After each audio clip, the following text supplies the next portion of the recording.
And we're the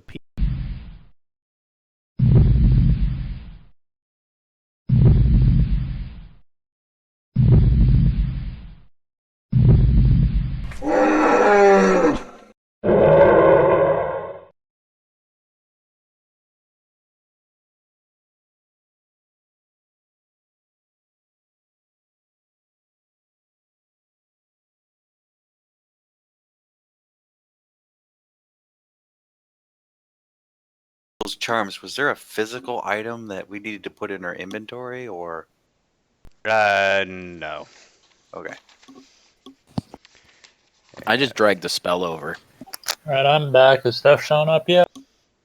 Steph has. I'm sorry. Fantastic.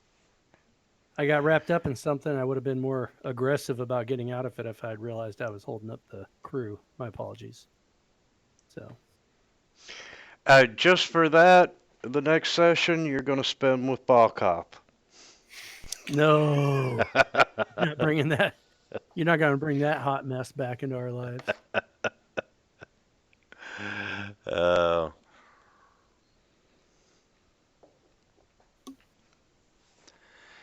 okay, let's see. Augie, we're missing. That's who else is we're missing.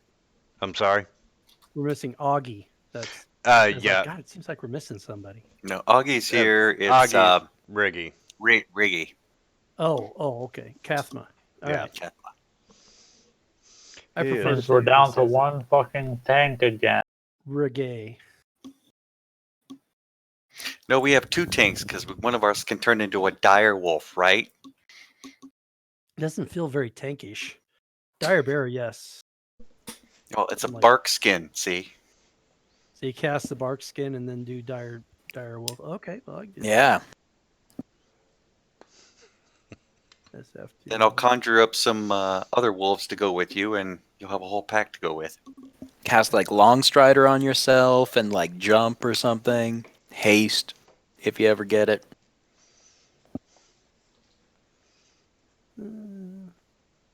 I've got bark skin. I have flaming sphere and pass without trace. I don't know if that one's really that useful though. It's supposed to make us all stealthy. Yeah, man, I'll take an extra plus 10 to stealth.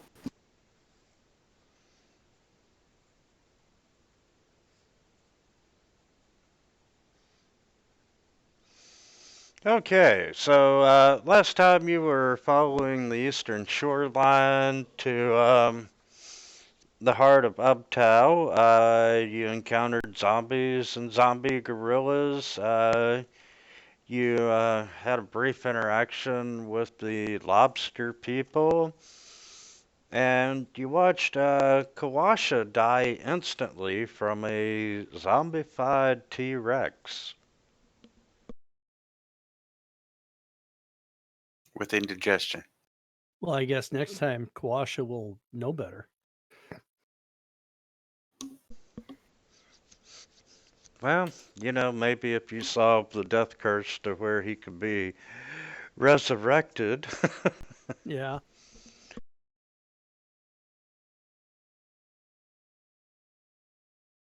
I don't know, that was probably a fight we could have largely avoided. So I don't know if I were playing a chaotic evil or any kind of evil really character, I'd say bring him back as a zombie just to be an ass. The first time round, the group had chosen the Tabaxi Guides River and whatever the other guy's name was. And the party ended up running away, leaving one of the river guides probably dead, unknown, but probably dead, and the other one to die.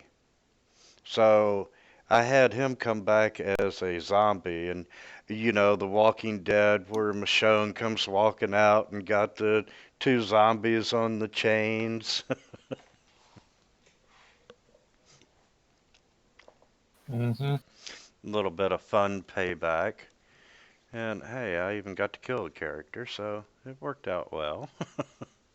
As DMs, we have so little to live for. I agree. It's the little things that keep us happy. uh, so we are.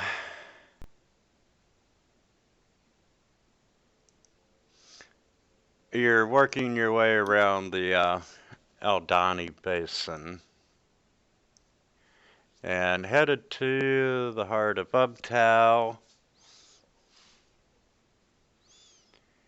And let me find the map I was using.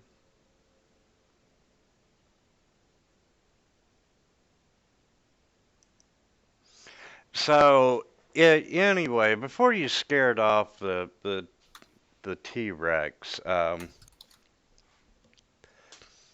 Kawasha's body is in less than pristine condition.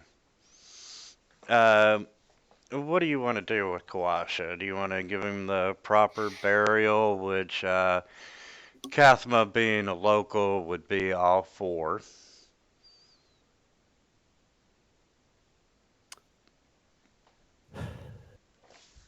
Is it lighting him on fire? I was gonna say, shouldn't we like burn the body because won't he come back as a zombie otherwise? Yes, you probably really need to burn the body. Okay. I picked up the cantrip create bonfire, so let's pillage the body and then we'll burn it. All right, that's good. I'm sure Done Kathma will and have done. some really touching words to say. Yes, Kathma delivers an outstanding eulogy, and you light the body on fire. And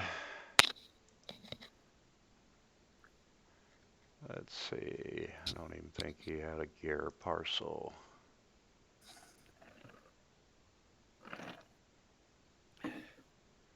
Did Kawasha have anything of value on him before we burn him that could be contributed to the party?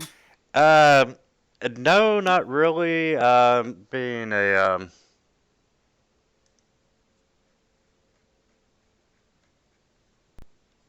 let's see, what the hell was he? Oh, we're gonna have to make sure our only druid now remembers to cast some good berries. Good berries. Good That berries. seems like kind of a useless spell. Is it actually that useful? I mean, it gives you because it's only what, 1 hit point per berry. But it makes it so you don't have to eat anything else all day. So for like survival wilderness thing, we don't have to keep docking off rations. Oh. A creature can use its action to eat 1 berry, hit point, and berry position. I mean, I can do that. Burn a first level spell slot to do it. But At the end of the day, if you have a slot available, burn it. And that's 3 berries and 10 berries. 10 berries. Well, psh. If you have a free slot every other day at the end of a long rest, that's plenty of berries for everybody. Not to mention, like, if somebody's down, you just drop a berry in their mouth, right? Oh, yeah. Massage their throat.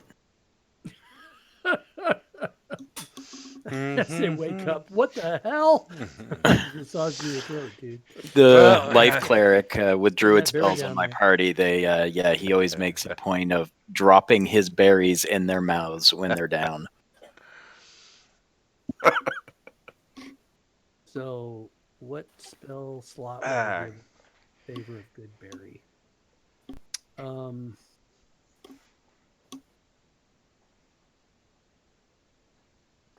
Because it says good berry.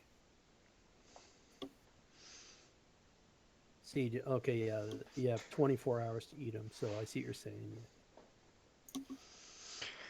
And Sheer, you just ruined my perfectly good encounter I was getting ready to run. What? Why? It's all your fault. Because at some point in time, you said, hey, I'll take possession of the Charter of Expiration. I was kind of hoping that it was going to get burnt with Kawasha's body. I mean, Oh we're yeah, kind no, we're not going to trust him with that. We paid money for that, or will we weaseled it out of an old woman? Also, we're kind of past that point, aren't we? We're like already out in the wilderness. What are they just going to magically know that we suddenly don't? It just means, well, like I don't know, maybe we can't sell the stuff we bring back, or maybe they check it when we get back, and they're like, oh, you must clearly are smugglers or some bullshit. I don't know. Or you encounter them in the jungle and they ask to see your charter of exploration, which your guide either didn't have or lost, or you burn it with We're on our his way to a body. lost city. If we find them on the way to the lost city, it's not really a lost city. No one expects the explorer It's Inquisition. like it would be like a Monty Python sketch. All of a sudden, like the tax guy shows up out of the corner. So let's see. I will take you and. But when I was planning that encounter, I hadn't planned on Sheer actually holding it.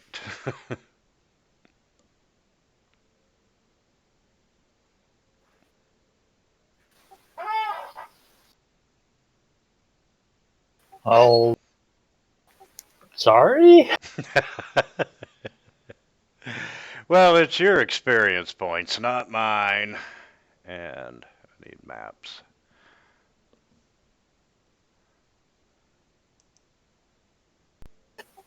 Besides, if we loot this dude before we burn him, we're probably going to take it off his body. Yeah. I'm Loose gonna pour change. some mayonnaise out for my homie too. Like when he's done. That'll make him burn. Okay, the good berry and the mayonnaise are not going to be a good match. I don't know. You had Make some me choke on spinach, my cornbread. spinach, kale, some Yeah, there's a joke in there somewhere. some raspberry dressing. There's some almond slivers. That's a California salad of some sort.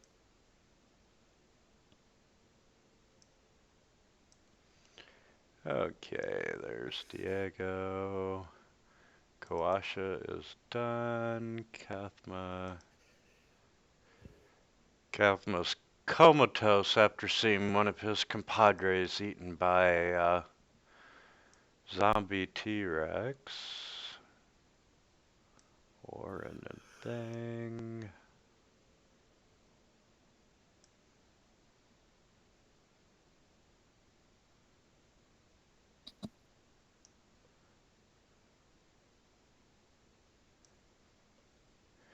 And I'm assuming that after the fighting, the T-Rex and Kawasha's death and the burial and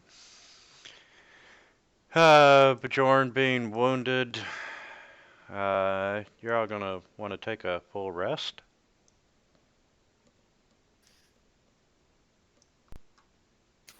Probably. What time of day would it have been?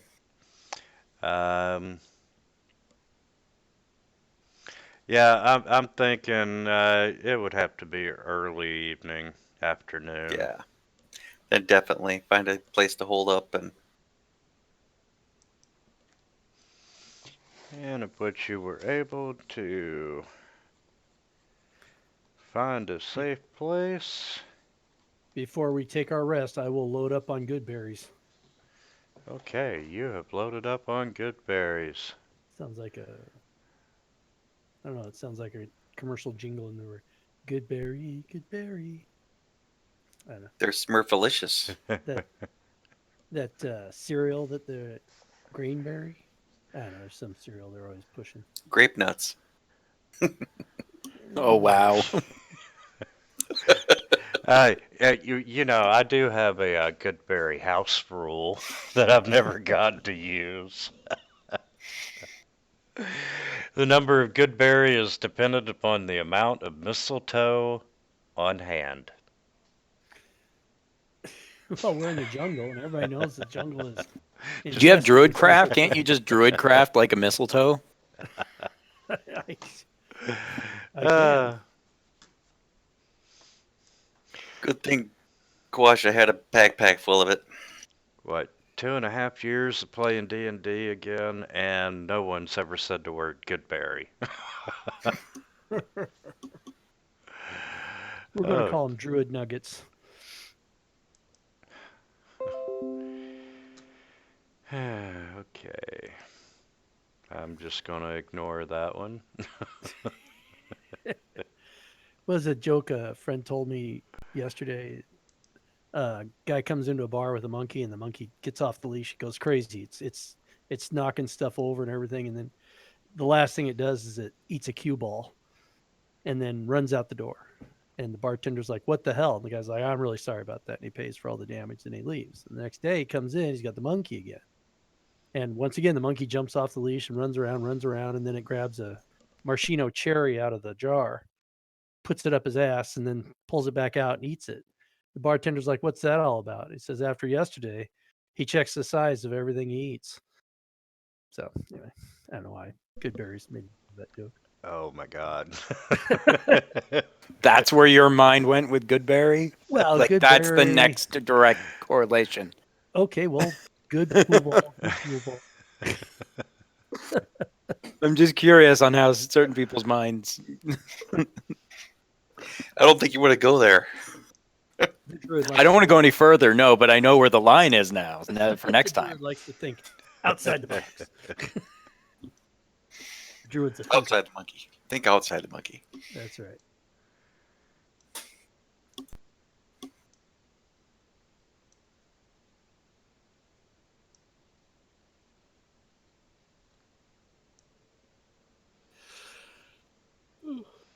Okay.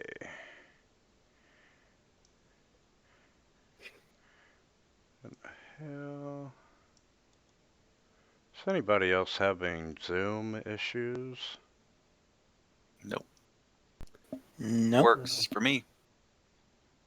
Ah, I mean, it came in really small, and I had to resize it, but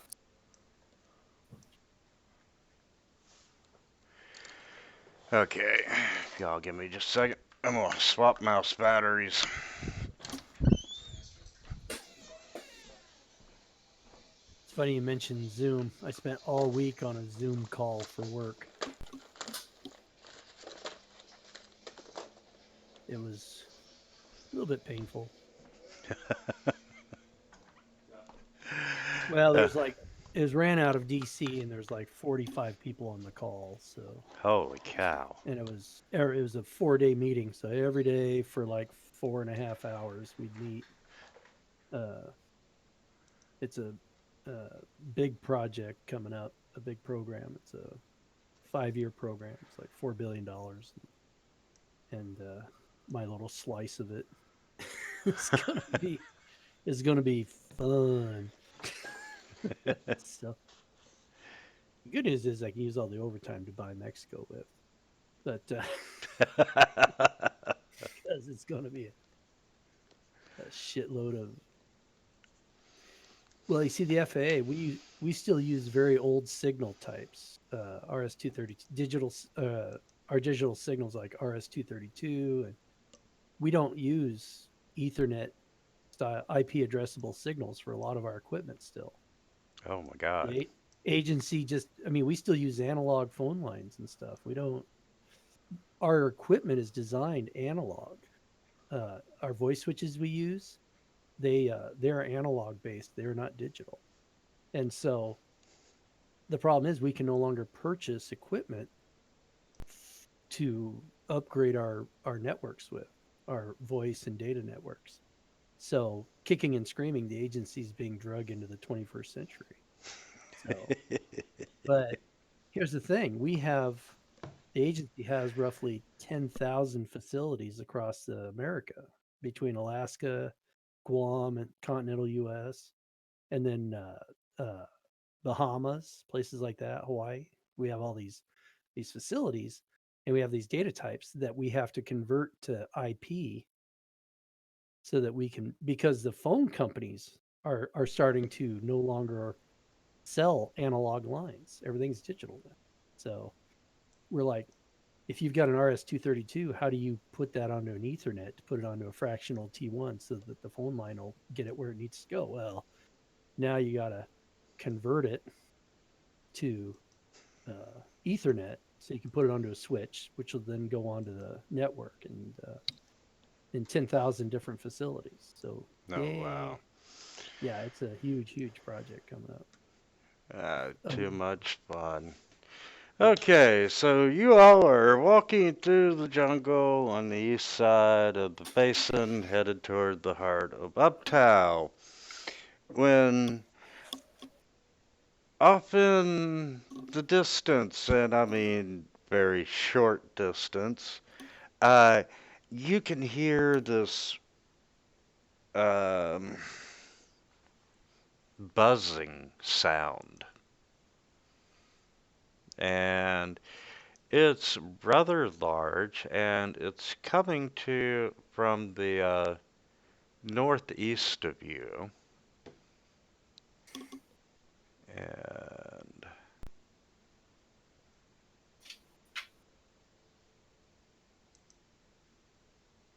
slide down over a little bit.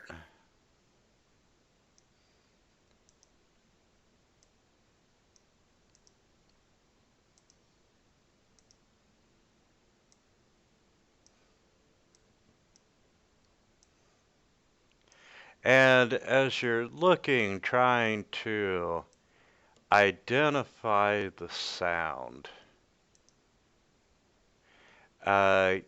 you can see 8 giant wasps coming towards you. These are medium-sized creatures. Holy crap. Oh, that's a nightmare. Do they see us? Wasps. Yes, they do see you. It's my chance to throw good berries at them. Take this, wasp, bitch.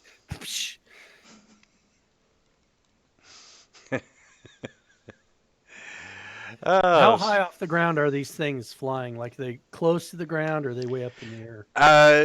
They're no more than 10, 15 feet high. Does Entangle go that high? No, I don't think so.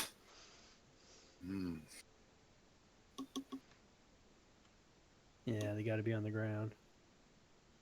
I got a plan for that.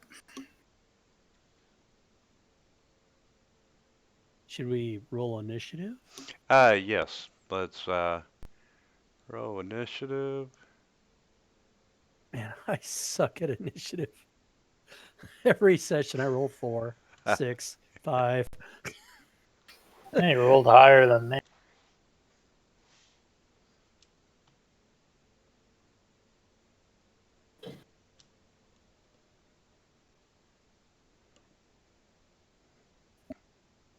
Oh my god, those did suck. Now let's throw the bad guys' initiatives in.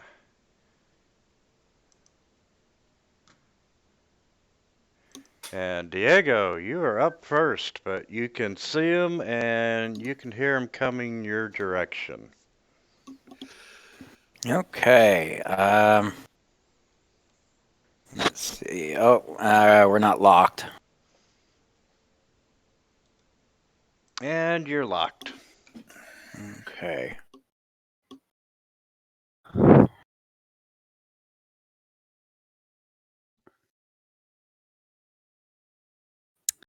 Yeah.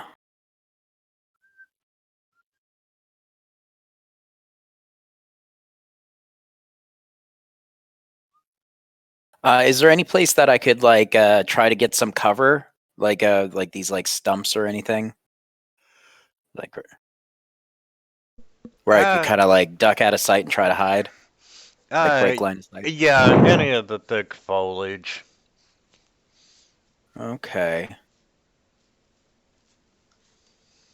Then I'm going to try. So I'll use my move and then bonus action dash, Stay and then I'll close. just Is there and then I'll somewhere just closer? use my Is there somewhere closer you could be? here, close to you. To all of us. I suppose. They could pick us off if we're too far apart. I'm planning to hide though. Okay.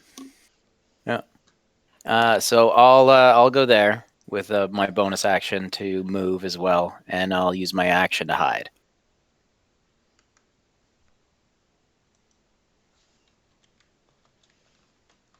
Oh, where's that dice tower?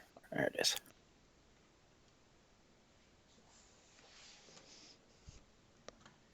All right. All right. Let's see if this works. I am going to cast darkness on my dagger.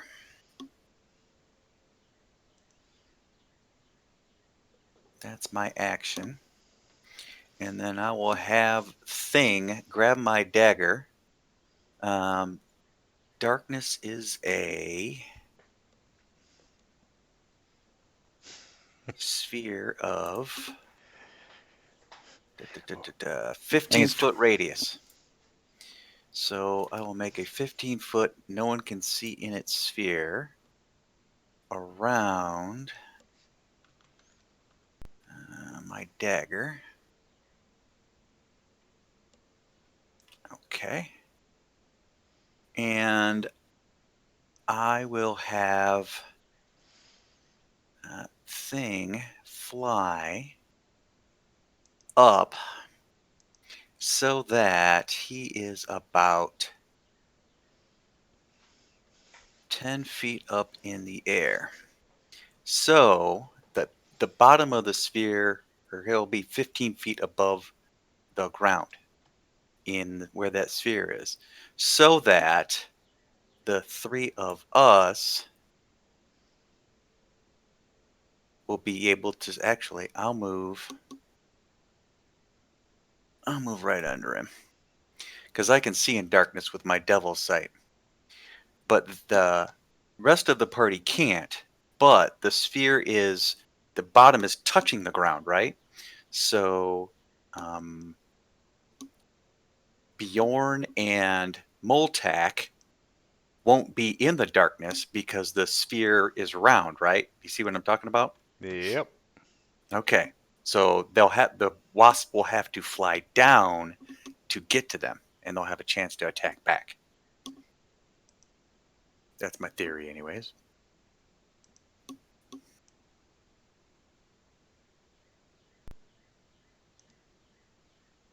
And that is free action, action. I have no bonus action. End of turn.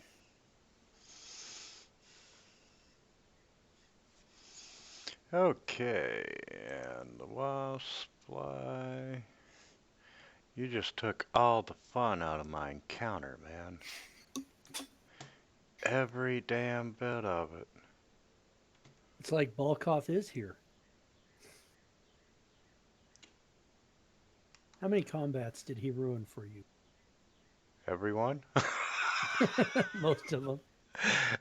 It wasn't the running of combats. It was questioning every dice roll. Yep. Do you have any idea how many times he went through my attributes to find out I was off by one or something? Like he would sit there, I mean, for 20 minutes adding up all the different bonuses, and that shouldn't be a 19, that should be an 18. It's like, yeah, sure, dude, whatever. 18. Okay. And then the next time, pretty sure that's supposed to be a 17. Yeah, okay. Right. I just couldn't get as excited about it as he was. He knew the game really well. No kidding. Yeah, but boy, sometimes it's like, okay, fine, 18, sure. Okay, your stealth. Let's do an imposed perception. And that dude flies right over you, Diego. Ninja dust.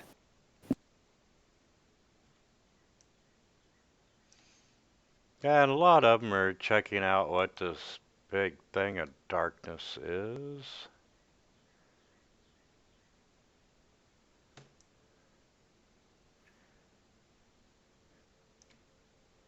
And let's see. Did he see ooh, you beat him by 1, you lucky bastard. Okay, Steph. So, am I or am I not in darkness right now? You are in darkness. I am in darkness. Okay. No, the bottom curves up. So Okay, at the so- edge, you see what I'm saying? Yeah, I get it. 15 feet up, the edge of the circle is 15 feet away. Okay, so the sphere is resting on one edge on the ground, and then it Right. curves up from there. Okay, so you didn't. All right, it's not like a half sphere centered on the ground. Okay, so I am going to cast. First, I got to select myself. I'm going to cast. Okay, just for my clarification, so only half of Steph is in darkness? None of them. Well, I'm a dwarf. The bottom of the sphere touches the ground only directly underneath the imp. So think of it as a big metal bowl sitting on the ground. Since they're 10 feet away from the touches, it would be right side up instead of upside down. Right? Yes, Got it. like a ball sitting on the ground. Yeah. Okay, so I will cast bark skin on myself. So I'm all about survivability. Boom.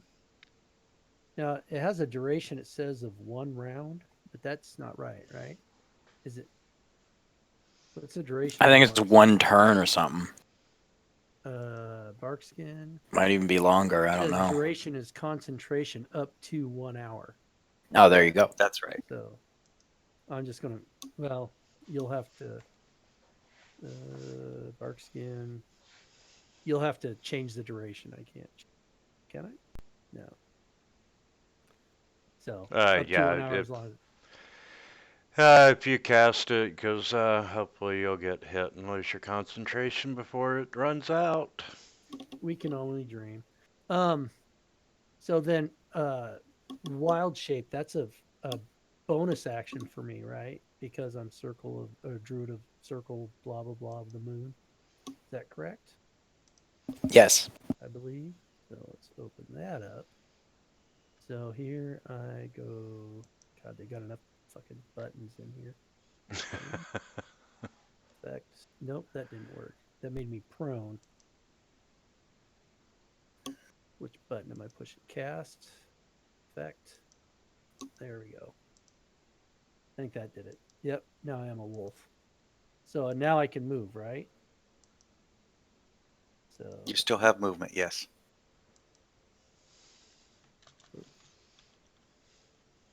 I'm gonna go. I can move up to. How come my movement won't? Motherfucker! Every time I try to drag the movement thing over, it drops. It drops it like it. There. All right, I'll move over to there. Okay, I clicked your icon. I think I canceled your move. You're killing me here. Killing me, Smalls. Okay. So I'll move over there.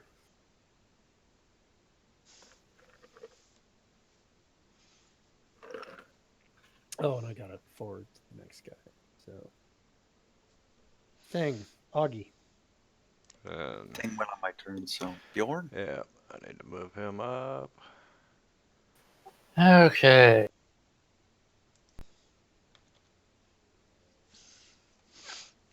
You know you want to kill a bee. I know I do. So if I move there, can I see Giant Wasp too? Yeah, I would say so.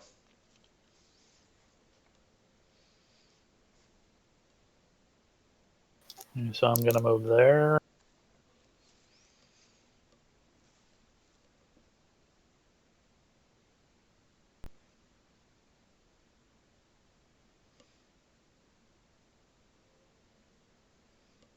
And cast Firebolt at one. And I will be right back. Okay, 11. We're gonna fly down, and Diego's roll is still good, so he flies right past you. And I'm gonna put stuff in a legit square.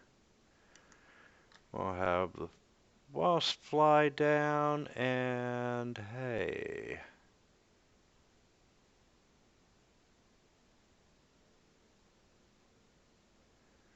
We're gonna try to sting the wolf.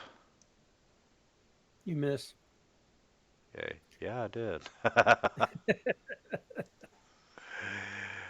Okay, and 14's gonna start coming down toward the wolf. And he flies right past Diego as well.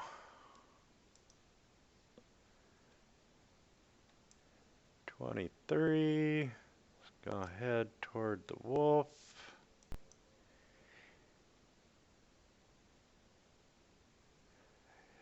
And in terms of a tie, the player wins.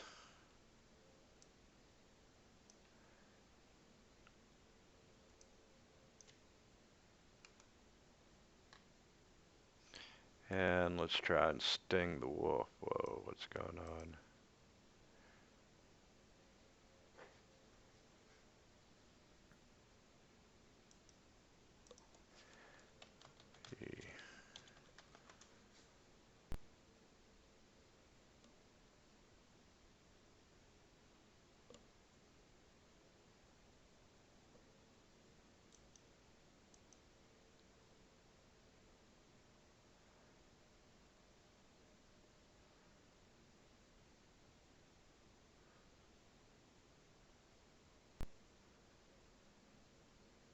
Okay, and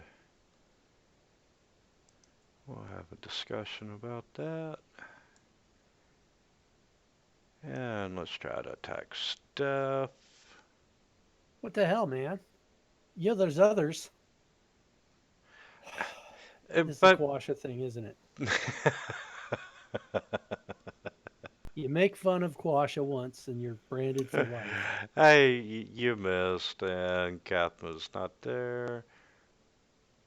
And that opened up very big. Close. Where are we?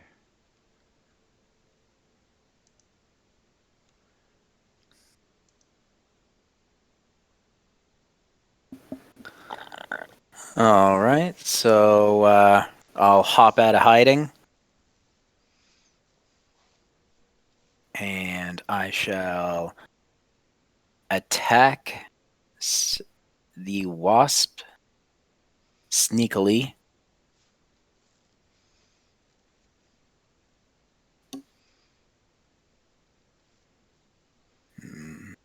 All right, where is that? There we go.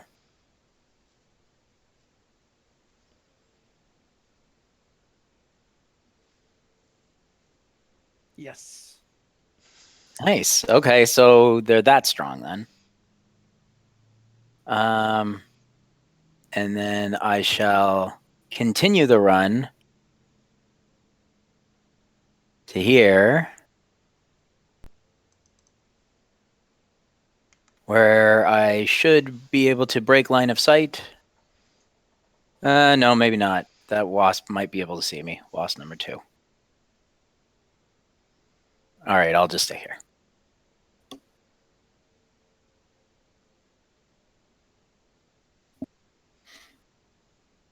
Okay.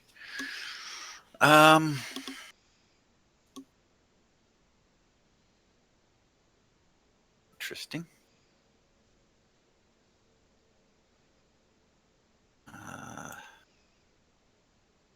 Do you want to move that darkness so that I can get to my circle underneath?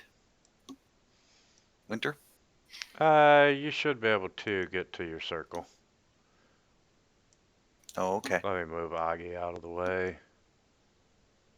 Oh, okay. Sorry. Thing. Yeah, because it's on a lower level layer. Ah, okay. Um,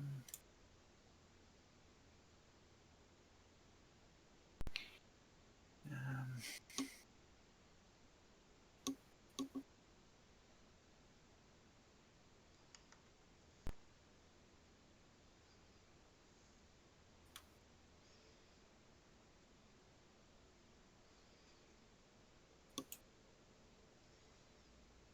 yeah, I can't seem to grab it, but I guess it doesn't matter. Yeah, it's still centered on thing, right? Yeah, I can just move him where I need him to be. Yeah. Um,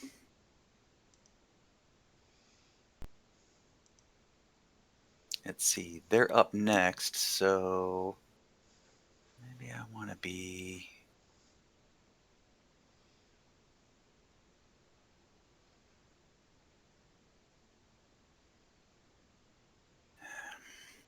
So 5, 10, 15.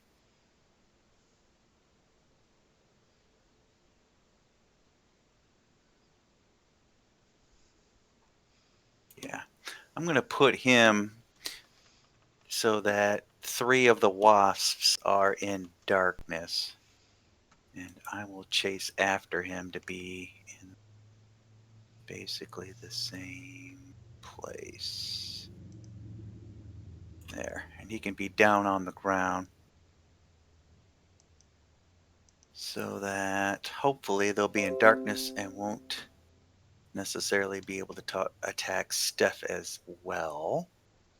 And I am going to target Wasp 11 for an Eldritch Blast.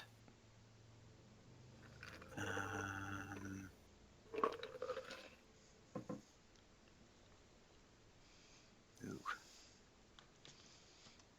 And I don't know that I changed. Well, maybe it did. The damage should be. Oh, well. I'll just do the attack and we'll see if the damage calculates right. It's an attack.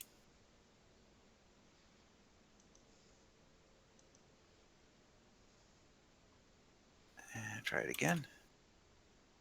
Clicking attack and nothing is happening. Let me target him again. So I tick. Oh, there we go. That's why. It's on the wrong one. Attack. That'll do it. Oops. If you click the right one, there you go. And then damage.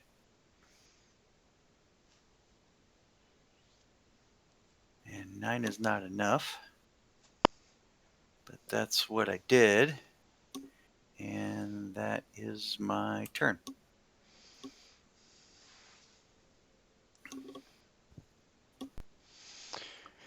Okay. Well, let's see. Go after Bjorn since he's closer, and he's gonna come down. And we're gonna try and sting him. Ooh, that would be a hit. Okay, so let's see. You take the piercing damage. Let's do a Constitution saving throw on the poison. And you succeeded for half damage.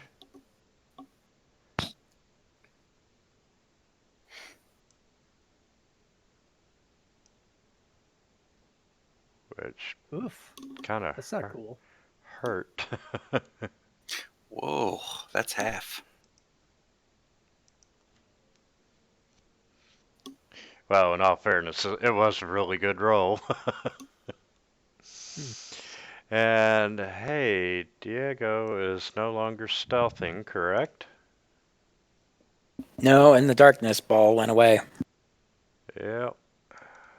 So hey, you are fair game. Ooh. Womp womp. Okay, let's see if it's gonna duplicate the rolls all the way through. So far. And let's do the Constitution. And for half. Ouch. Wow. It's not very cool. Just saying. Okay.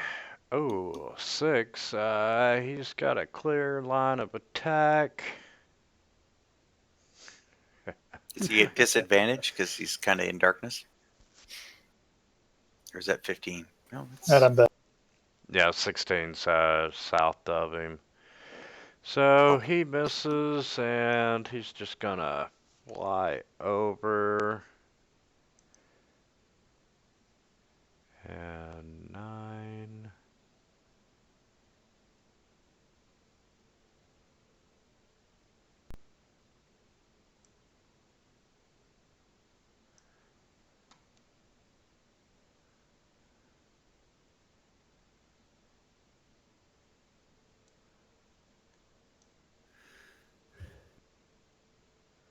Okay, am I missing a wasp?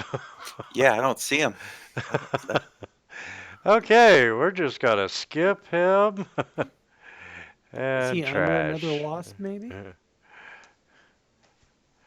I think I just didn't pull him on. So. It's not the one that died. And let's see.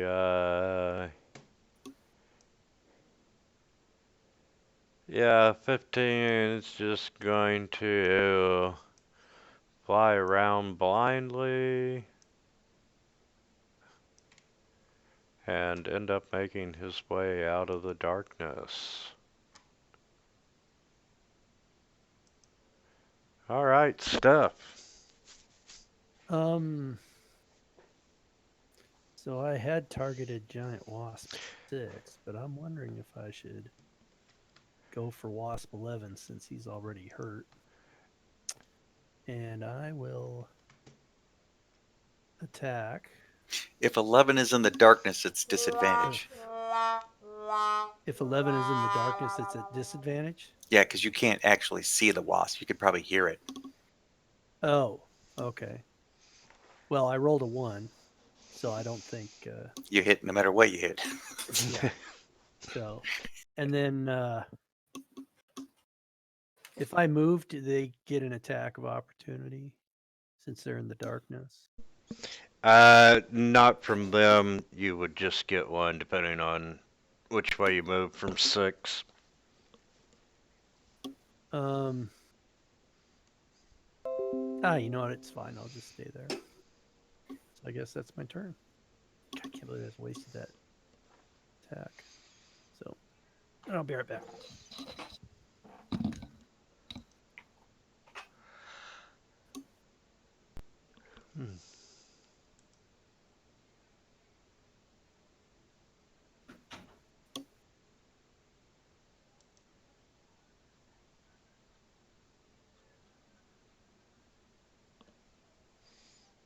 Oh, I'm sorry, it's my go.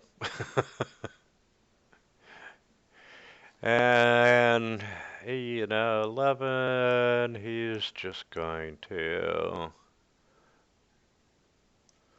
fly around and stay in the darkness.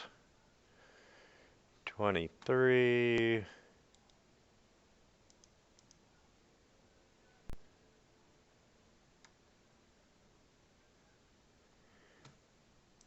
23 is gonna fly around and eventually he's going to make it out of the darkness himself. Chathma's not here. Diego. All right. So attack said wasp in front of me. Ugh. So I will bonus action dagger.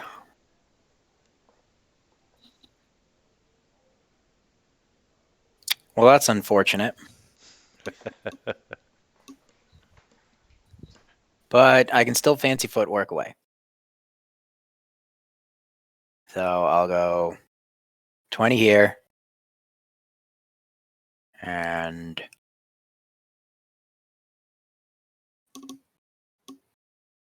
then I will go. I don't have a bonus action, so I'll go 20 here and then 30. Yeah.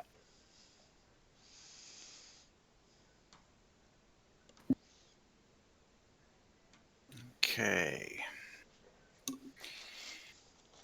Let's see.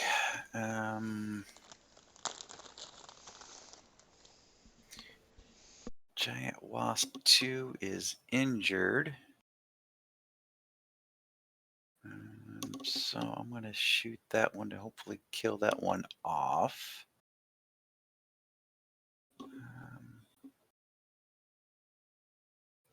Attack. Hit. Damage. Okay. Killed that one. Then I'm going to... How far away is... Diego is 65 feet.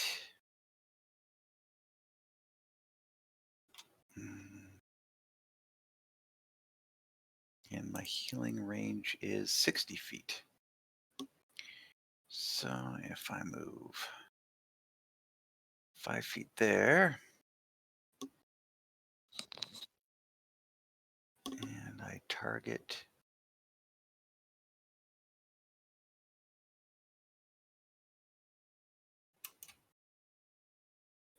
Diego, I can get him. Let's see, he's down 14. 2, 3, 4, 5. I'll give him 2 dice of healing.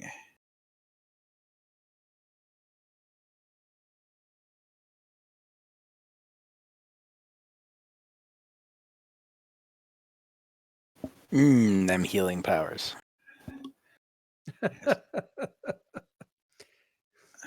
Feels warm all over. Like a hug from an uncle. Awkward Thanksgiving hugs from uncles. It's the Biden family Christmas. Yes, as a bonus action. Okay. For a second, I thought I did that wrong. So that's pretty cool. And I'll keep Thing exactly where he is. End of turn.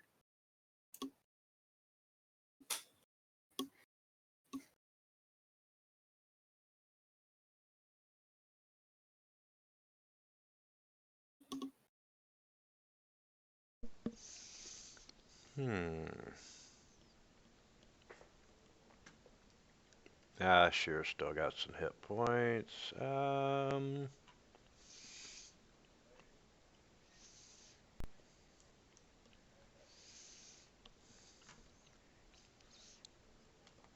Yep, the dice determined sheer. The dice seem to have determined that giant wasp just straight up vanished off the. I was just looking at that. Where the... He's with the other wasp. He went back to the bar. Okay. He looked funny in my direction, and I looked funny back, and he was like, "Nope, fuck this." Okay, so he's gonna go over. And let's see if he can sting. And he would drop down 5 feet and miss. And this one comes on old Steph. Ooh. Yeah. What? That's bullshit. And What is my armor? Armor class says 4. Show the effect from the bark skin. Make sure it's right. I think Barkson makes you 16, and he had an Well, 18. my normal armor class is 14. yeah, Bark Skin would have made it 16, so. Okay, it's a +2. Yep. Well, that's not cool. It Well, just Why makes would it you- 16, yeah. Oh, you touch a willing creature until the spell ends. Targets. Okay, yeah. All right, fine. He did 3 points of damage. So what? And hold on, I'm not done yet. Now remember, as a dwarf, I roll at advantage for fortitude saves against poison, and I totally yes, rocked that. and so that means you only take half. That's what I'm talking about. Damage 4. We haven't even plowed through all the wolf's hit points yet. You're a tank, you didn't know it. And Listen to how cocky he is now. That's right. With my rolling a 1 to attack the wasp. Yes. And your concentration you did make, so. Okay. 15.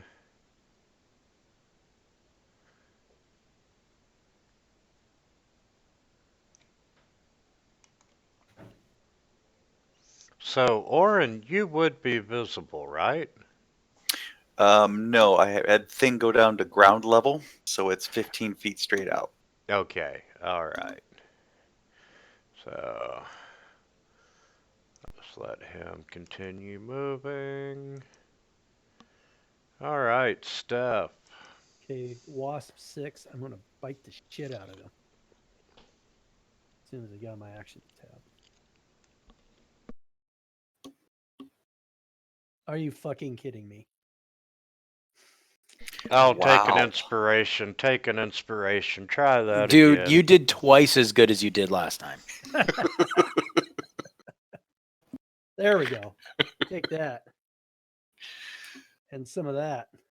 You're only improving. 13 points and it's still just heavy? Is it like super wasp? Hey man, wasps can fly away with their severed heads. Don't be too surprised. That other wasp died with 14. I did 13. I don't think that's very fair. I mean, just Another try 2. harder. That's all I can say. How'd I get extra Well, good wasp? I've got inspiration too. That was my only inspiration point I had left. Now I have to make up another stupid rap song to get more inspiration. So,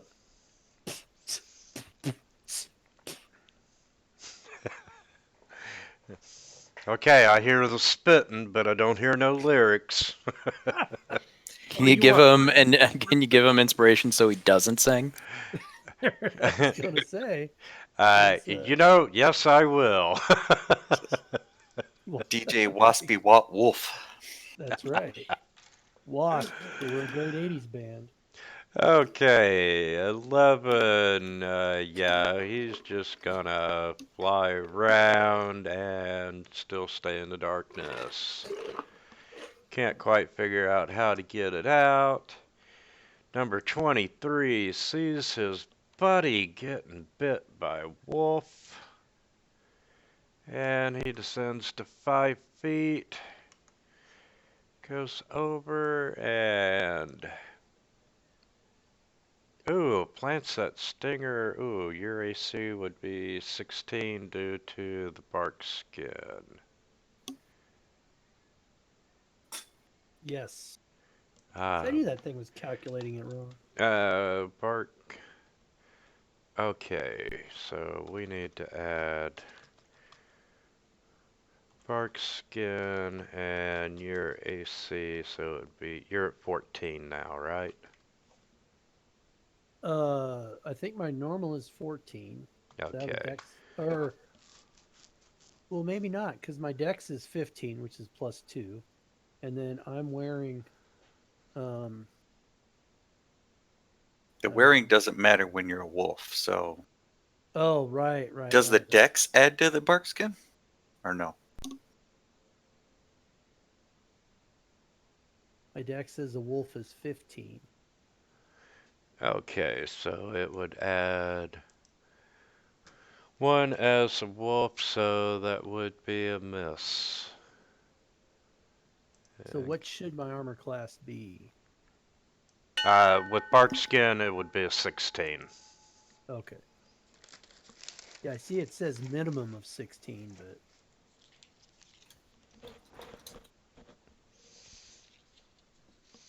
Okay.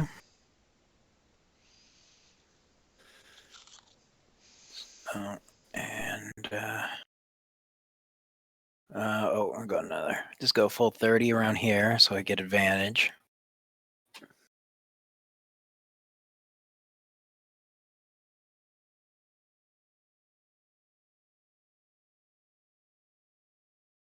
Mm-hmm.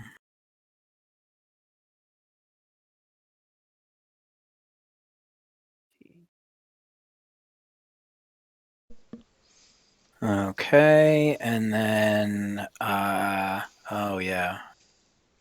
Well, that's 30, so I will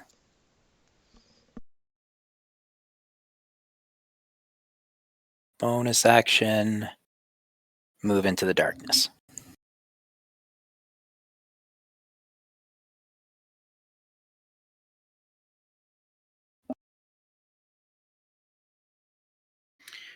Okay.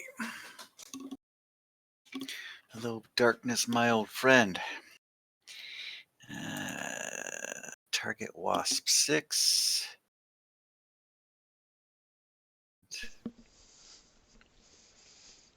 Attack. Damage. And Diego just walked right by me, even though he can't see. I whisper things to him in the darkness. They're coming for you. And my turn.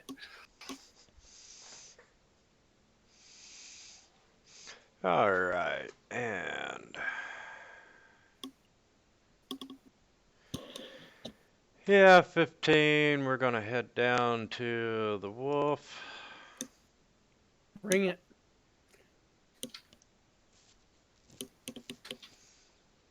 See? Your wasp is scared. Scared like a little girl. Okay. I will switch gears and start chewing on wasp 23. Boom.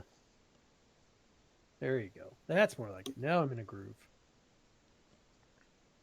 There. And then I'm not moving, so I guess that's it.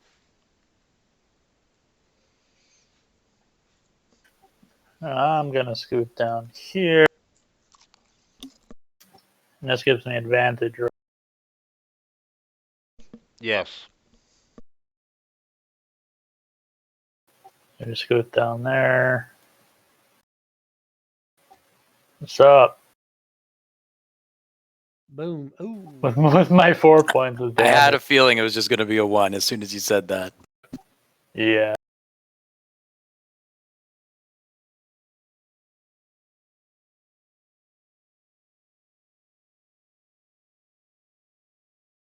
Catmus sits in the jungle and pukes out monkey disease.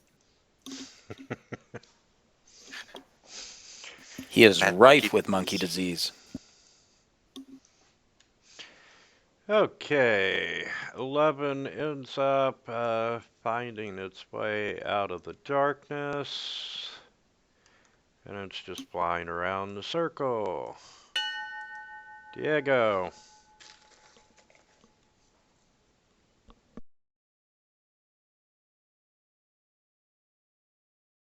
Okay, so I knew there was a wasp over here. So since I can't see, it would kind of make sense that I would go this way because that was my plan last time. But then I'll bonus action to run right there.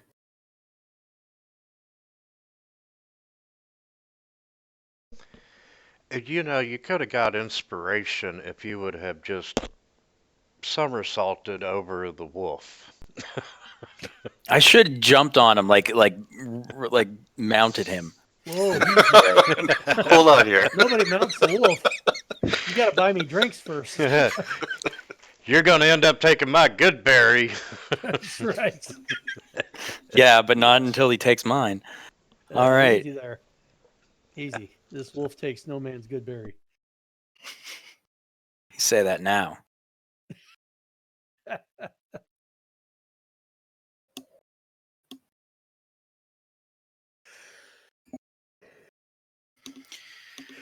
All right.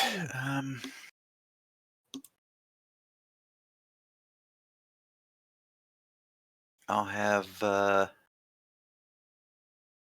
thing move up 10 feet so that the wasp will be in darkness. And I forgot that that actually should give me advantage because it can't see me, but I can see it. And I will blast it with a double. Oh, actually, yeah, I don't have to reroll, but one of those ones I could have rerolled because I'm a halfling. I haven't even used that yet, but I don't need to. And it's dead. Sweet. Okay, well, that was an interesting little encounter.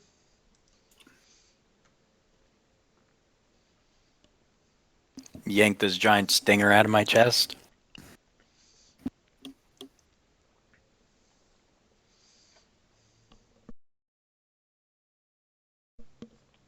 Well, it did give you 160 experience points.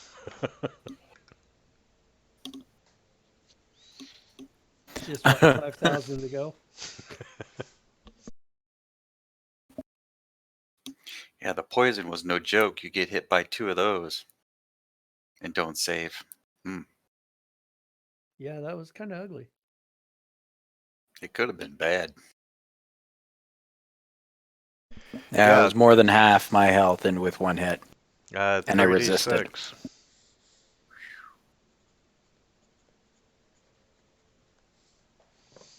Even I got hit. I never get hit. Nobody should hit the Aw. druid. Yeah, when you change back, that hit is going to be gone, so... No, when he changes back, that hit is doubled. Has to, like, stay in wolf form, because if he shifts back, he just explodes. See, this is where you bring Balkoff on, like, as a lawyer to argue on behalf of your character. Oh, Like- and he would. Oh, yeah. No, he was all about that. I still remember the dissertation on how wands of cure light wounds are more efficient than potions.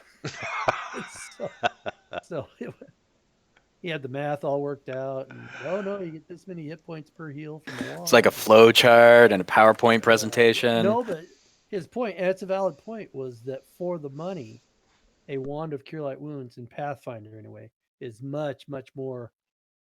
You get a lot more bang for the buck than buying potions, because as long as you have someone that can use the wand without having to go through all the concentration checks or whatever, and he was right. I mean, so we'd get a hold of these things, and after every adventure, we'd sit there plowing through wands. You know, oh, you burn 23 charges, healing up. Okay, off we go. Very knowledgeable player. Yeah, I don't know if Wintermute had hair when we started that campaign, but I'm pretty sure it was mostly gone by the time we were done. Yeah, pretty much. I figured that he probably added 20 to 30 hours of game time a minimum Oh yeah, easy. to that campaign. Oh yeah, he was. I would be so mad just for like the lost time. He was very enthusiastic about the game, which was nice. And I gotta say, we all learned from him. We did. I learned a lot about Pathfinder and Fantasy Grounds, but New ways to hate yourself. Absolutely. Okay, so let's see.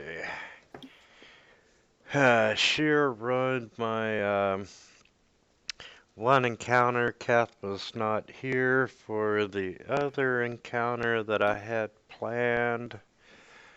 And let's take a look at the map. Man, I really wish I was a bard now. I mean, we got the butterfly slayer. We got, like we got this wooden wolf. There's just a lot of crazy things that you could write a song about. Well, if you really want to be a bard, I can make that happen for you. Nah, that's okay. I think I'm all right. Choose your manner of death. Yeah, I think I'll have ample opportunity to roll up a new character. Cal. no, what are they feeding? Okay, and I need my map. And you're going to the heart.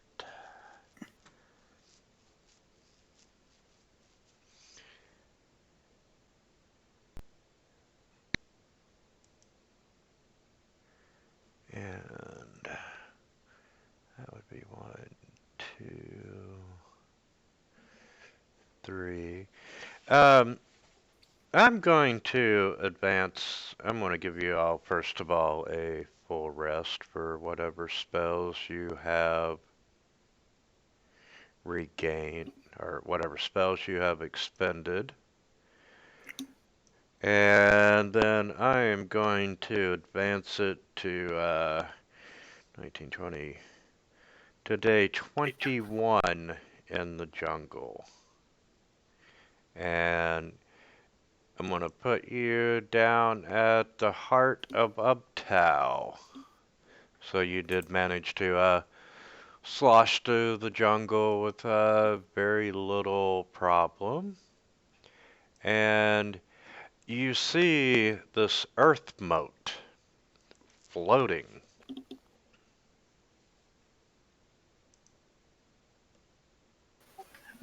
Neat. Looks like a heart. How many feet up is said heart? Give me just a second and I can answer that for you. Like jumpable or not jumpable?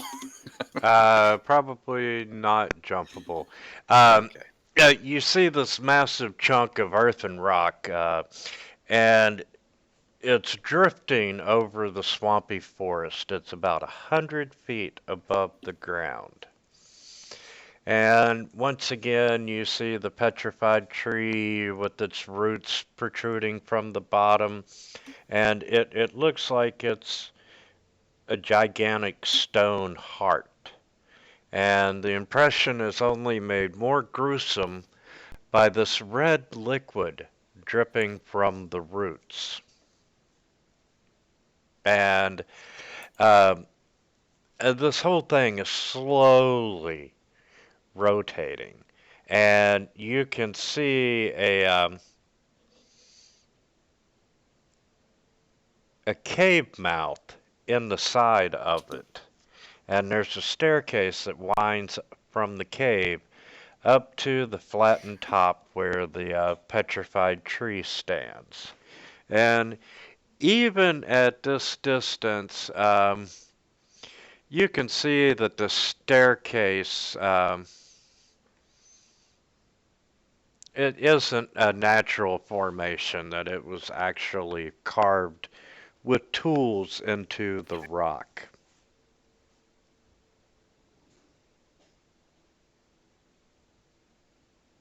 So it's 100 feet off the ground.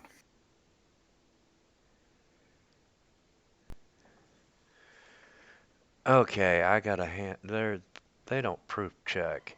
The description says it's about 100 feet. and then the DM's note says it's 200 feet above the ground. So we're going to go with 100 feet. Okay. Well, I got 50 feet of rope. How much rope does everybody have? How much rope? Rope. I have 100 feet. 50 hemp, 50 silk. How much does the silk weigh? I have Um, 50 feet as well. Of hemp Of or hemp. silk? I also have 50 feet of hemp and rope. The silk weighs 5 pounds. Shit. The 50 feet is 10, so yeah. The imp cannot carry a lot. I don't think it can carry 100 feet of hemp rope. It might be able to carry 100 feet of silk, but we don't have 100 feet of silk. Well, I have 50 feet of silk. Nobody else has 50 feet of silk? Nope. No, Nope. just hemp. What about the party sheet? What's in the Just a party sheet? suggestion. You might be able to have the imp fly up and tie off the first 50 feet of rope. Yeah, And that's then in the round second, 2, maybe. come up and And use Yeah, the if he do the can second one, yeah. carry 10 feet or 10 pounds and tie, if He has a strength of 6. I don't know how much that can carry. That's not that bad.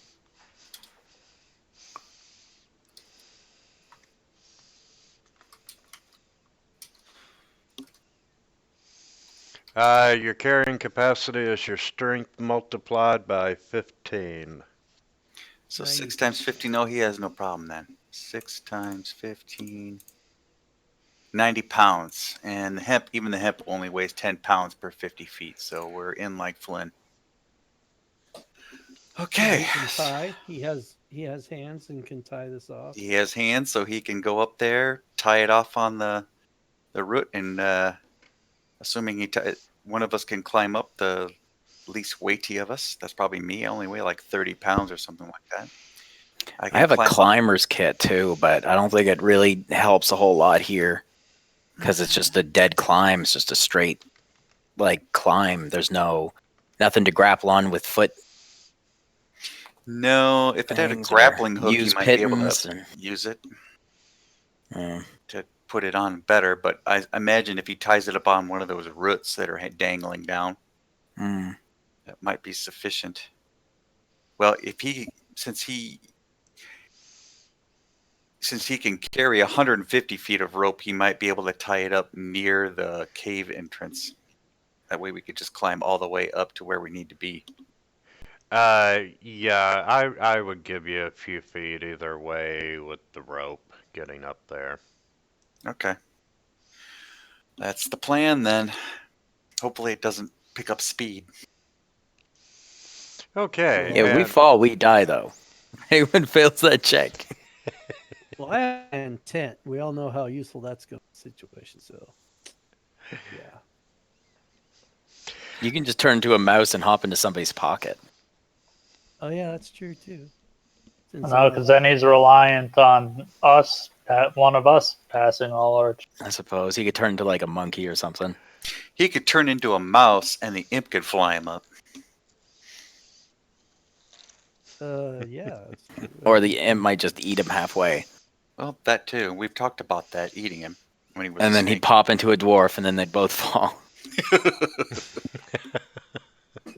Why are you guys plotting my destruction like this? You see, I can, actually, I can turn into a spider, and then I could just go crawl up. Of course, it'll take me all day to get up there, but Okay, or a so rat. I can be a rat. we're sending the imp up to tie off the rope. That's the plan. And, he manages to get it up there and tie it off on that root right beside the cave entrance. So you're able to climb all the way up to the cave. So let's do our climb checks. Can we tie off? Well, Tie we have each how other much? together much so when one falls, you all fall? No. Well, my thought was how much extra rope we have. You could tie off every, say, 25 feet, and then untie, tie again, so you would never fall more than 25 feet. And then when you get up to the next 25 feet, you untie from that one, tie onto the next one. Well, you're doing that while you're climbing a rope. That's probably going to make it worse, isn't it? Yeah. Yeah. Does anybody have the spell that makes you do better at checks? I forget what that spell is, if it's a cleric or a druid spell. Like there's like you can cast like the grace spells like Cat's Grace or Owl's Wisdom, that sort of stuff. That gives you There's like +4 to an attribute. And then there's like guidance or something. Yeah, guidance. But that's for that'll be Saves. for one check and then that's it. Mhm. So depending on how many checks we have. If we had it. I also have 10 feet of string, guys. Oh, wow. Yeah, guidance only gives you up to 1d4 on your check, so I don't know if the juice is worth the squeeze. Yeah, but it's a cantrip, right? It doesn't cost anything to use. I'm sorry, what? Hey, how did it go? Yeah, but if nobody has it, it's kind of a mute point anyway, isn't it? Right. Right. Okay. I didn't know if Kathma had it or not or what. He's all monkeyed up right now anyways. He's all monkeyed. He's puking out his monkeys. Okay. You hear a voice holler down from you in Elvish. And as you look up to... shit, I need her picture. As you look up to the earth moat to see who would be yelling at you, you see this female elf looking over.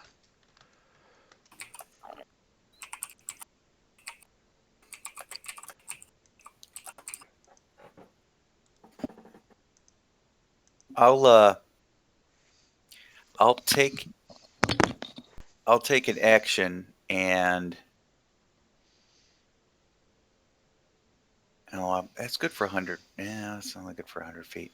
We'll yell up, "Hey, Valandra!" I think we knew her name before, didn't we? Yes. I thought it was Balandra, but it's Valandra.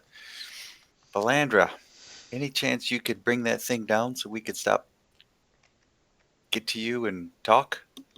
Something like that. What language were you saying that in? Common. Okay.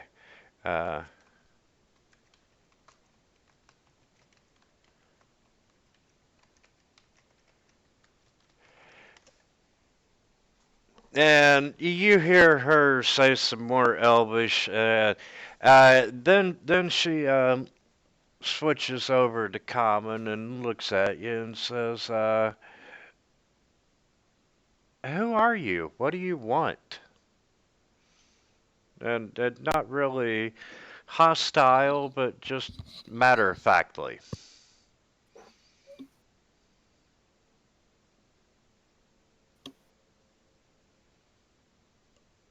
Yell up that we're trying to put an end to the soulmonger.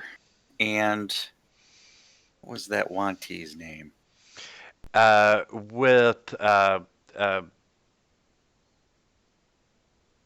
Shit. Oh, crap. It's Rosnisi.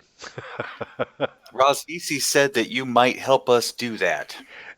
When you see the soulmonger, or when you speak the word soulmonger, you see a change in her attitude and so forth, just her overall demeanor. she's like, you all seek the soulmonger? We seek to put an end to it. And Rasnisi said that I would help you? You might help us find this lost city of Ulanga? Omu. Omu. The Naga that you were speaking to told you about Rosnisi and the snake people that had taken over Omu.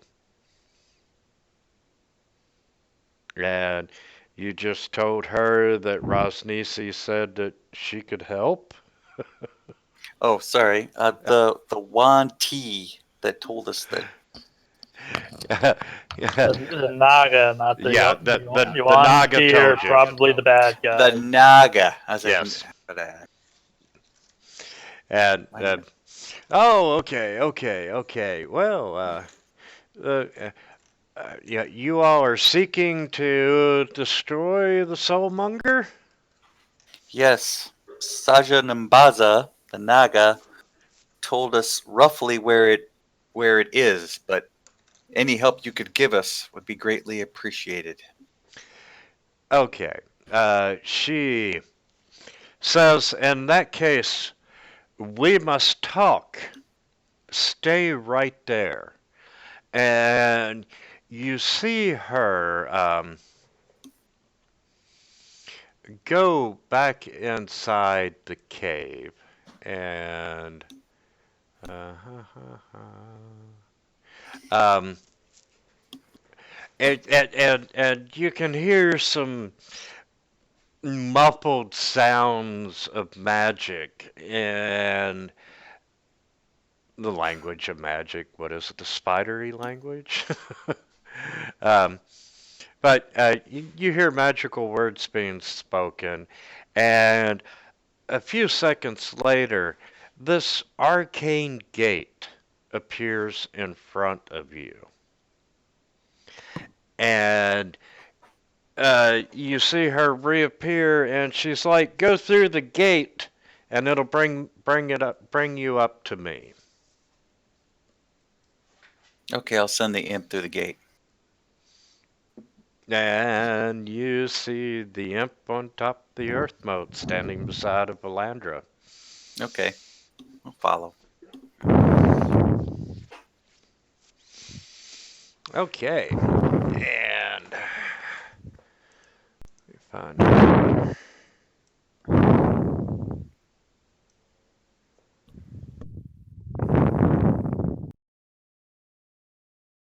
I'll huff and I'll puff and I'll blow the thing down. That's funny. And okay, Valander needs to go into combat tracker. The combat tracker. We'll put her Well, you did it this time. Why does she need to be on the combat tractor? Yeah, you know, to paraphrase Sigmund Freud, sometimes a map is just a map.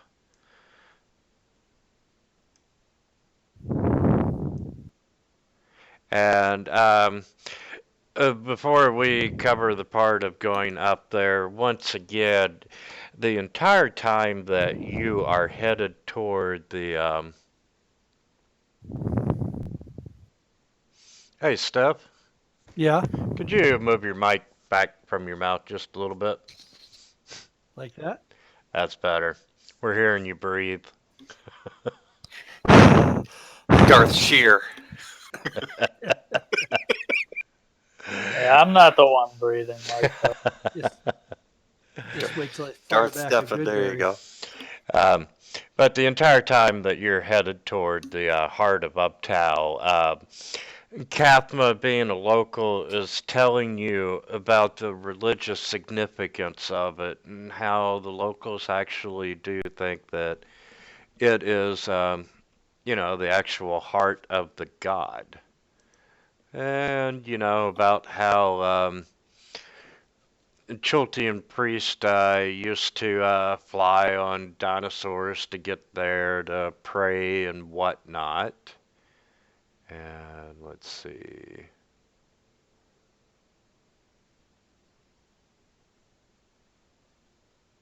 Yeah, they used to fly here to eat some peyote, to have visions inside the heart, and, to beseech their god to return.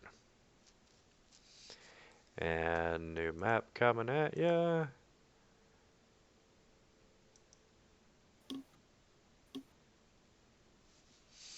And you all step out to the gate, and you're on the ledge to the earth moat, and, Valandra's standing there saying, Hi, I'm Valandra Shadow Mantle, and you all are. Introduce ourselves, Orin and that guy puking over there is Kathma, Moltak, Bjorn, Diego. And I'll have the thing turn into a raven and land on my shoulder and turn visible. And this is Thing. Oh, well, nice to meet you, Thing. And, she welcomes you, and I'm going to share the map just so you can see what the inside is like. Maybe if I can find the damn thing.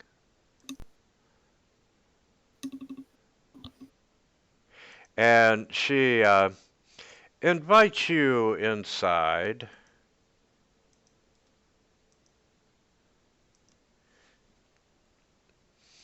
And you can see that she has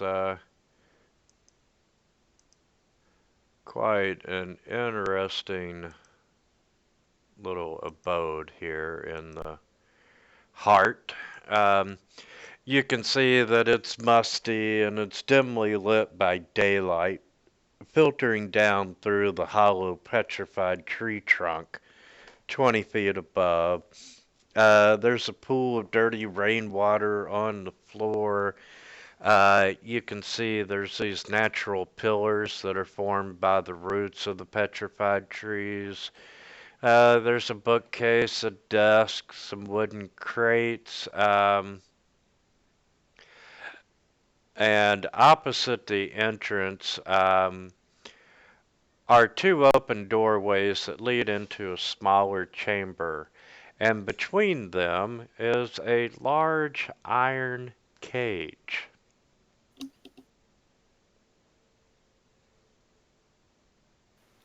Huh. And she's like, "So you all are you're searching for the soulmonger, you said, and I was curious to know why." It's stopping people from staying alive after being resurrected. So we've been hired or given a commission Well, to really, stop it. that was the point. I know what the soulmonger is doing, but I'm curious to know who hired you and what their motives are. And I can gather that their motives are for you all to destroy this device. Primarily to shut it off, but destroy it if that's what it requires.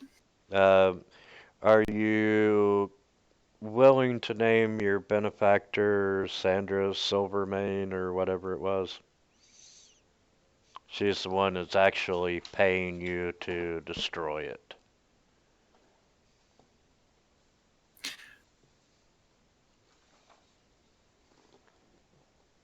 I'll turn to my compatriots because I've already volunteered more information than I probably should have.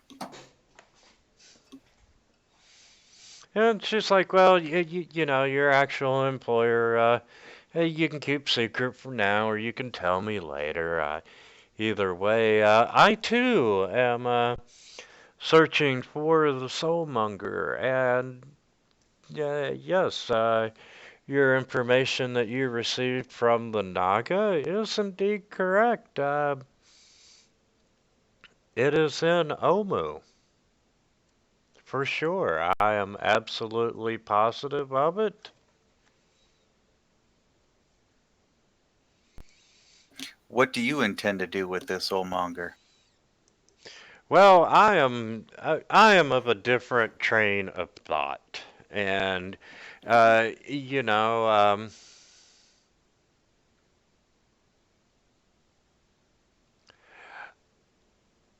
let's see.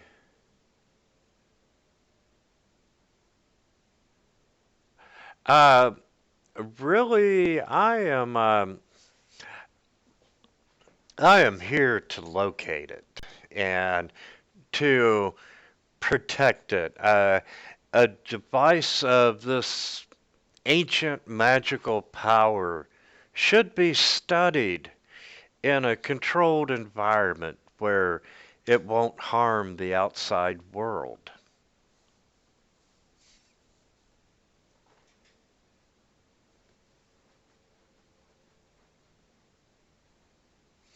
And where do you think this controlled environment would be? You know, no one knows why the Soulmonger, after all these years, has activated and why it's doing what it does. But you know, we need to imprison it in a safe environment and study it. And if we can not destroy it to save the world, we're better off. And I'm just a scholarly wizard, and I think that we can learn a lot, especially about the ancient magics. Somehow, I don't see there being a really safe place to store this thing, short of a pocket dimension. Now, granted, technically, we weren't really hired to destroy it. We were just hired to stop whatever it was, in quote unquote, that's causing people who've been resurrected to basically, I guess, dematerialize. Well, it's not like that guy created it. It's always existed, so he turned it on. So there should be a way to turn it off, right? So theoretically, she is correct. There is Uh, a way to shut it off, and that solves what our benefactor is all about. Yeah, that's right. yes, That turns it off. she just wants to basically stop dying. But if you can't turn it off, save the world and destroy it. But Valandra's like, there's multiple ways that we could imprison it. We could, like you said, a pocket dimension. You know, it's this bodes ill because this thing, if I remember right, it uses necrochromatic energy. Is that right? Necromatic energy. Yes. And and is that something we really want to be studying and messing around with? Such terrible energies, or should we just destroy it and be done with it? Just saying, maybe studying it isn't really a because these things have a tendency to get out. You studying it, and then you turn your back, and some evil overlord gets in there and takes your super bad machine and fires it back up and makes it even worse. And so next thing you know, Kawasha is running around your living room, and it's just a bad scene. So Well, yeah, there would have to be safeguards in place, but there uh, always are. destruction should be a last resort, and you can tell that she's kind of passionate about saving the soulmonger and studying it. And anybody want to make a insight check? It's a check. Do I even have that? Yes. I don't. I Oh, mean, you're mine's not not too bad. proficient at it, but Oh, there you go.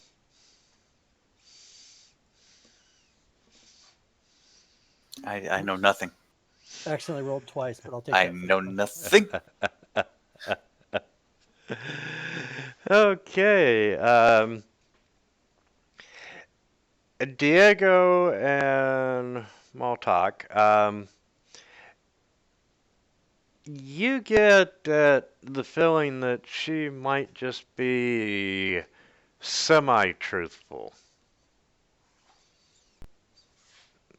It's just you don't think she's giving you the complete story of her interest in the soulmonger. But Yeah, other than either way. that, you've got a pretty good vibe about this Valandra character. So you know it's in the city of Omu. What's stopping you from going there and getting it?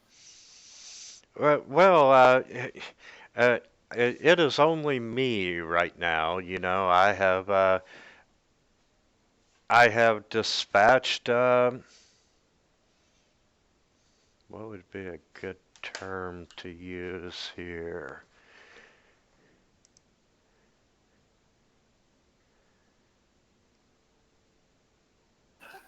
Friends, agents, suckers. Yeah. Suckers. Keiko demons? Sucker. Yes. I have my own people that are in Omu trying to determine the location of the soulmonger.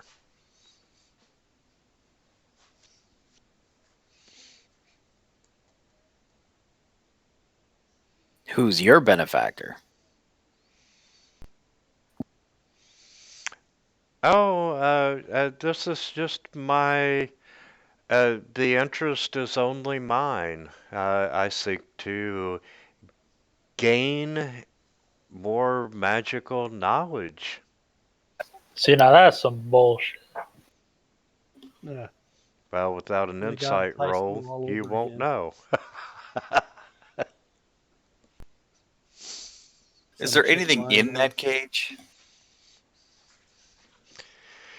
The cage is empty. Let me double check that. I would love to know what's up with my mouse tonight. Hard outside, staircase. That's the layer.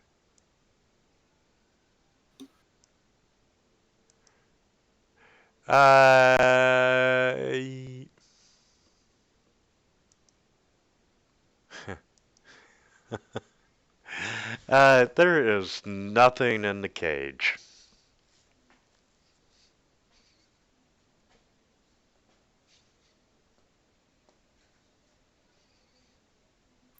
I'll ask her if there's she has gets attacked by any of the pterodon people, the pterodactyl people. Oh, the terror folk. No, they have a tendency. They haven't been bothering me. No, that's good. We had a nasty run-in with them. I'll have I'll tell Thing fly around and then check it out. Make sure there's none flying toward us. They may have followed us here. And I'll have Thing fly out, turn invisible, and then fly in through the petrified hole in the top of this place, and then start snooping around. Okay.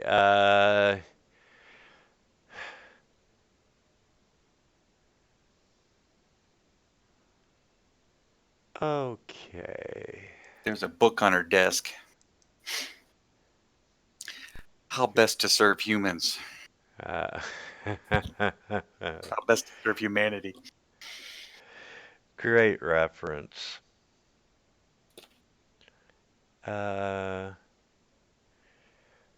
Blind sight allows you to see invisibility, right? That is true. And you want to send him down. Fly around outside, turn invisible, and fly down through the petrified, and then just fly around and take a look on the inside of the cave. Okay. Thing, as he's starting to descend, notices that there are a swarm of bats roosting in the top of the tree. Do you want to go further? Or does Thing want to retreat? Probably retreat, because, yeah, they can see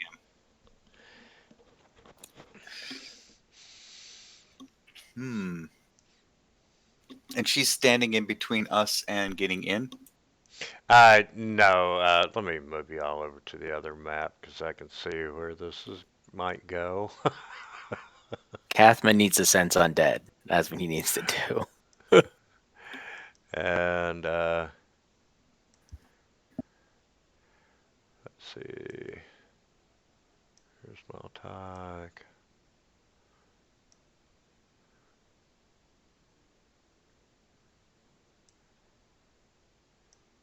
And Oren and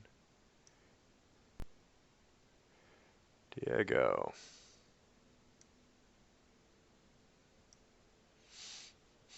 So yes, you all are standing inside and just having a conversation. You can see that from your position that a lot of the books on the bookshelf seem to have magical titles or magical subjects. Okay. I'll have Thing take a look at her desk.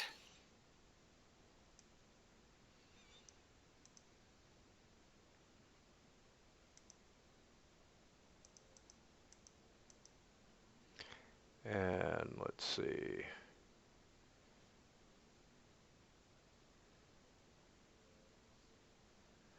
Yeah.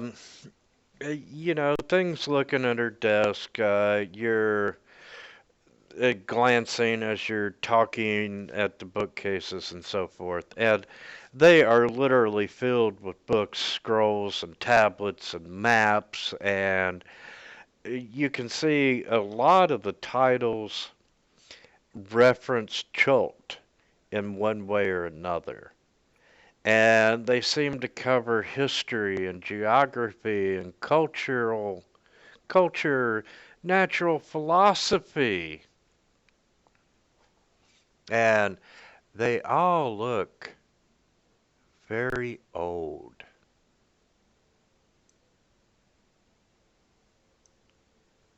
Well, elves can live, what, 1,000 years? Something like that? Yes. Yeah, well.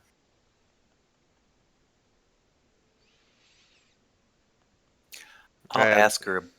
I'll ask her about the cage. What's the cage for? well, some things were here when I took over. Oh, that's a lie. uh, I come to Cholt and, I was looking for a nice space of operations and, well, it was here when I got here. Although, I will say, once or twice it has come in handy when dealing with the young T for information on Omu. They can be quite difficult.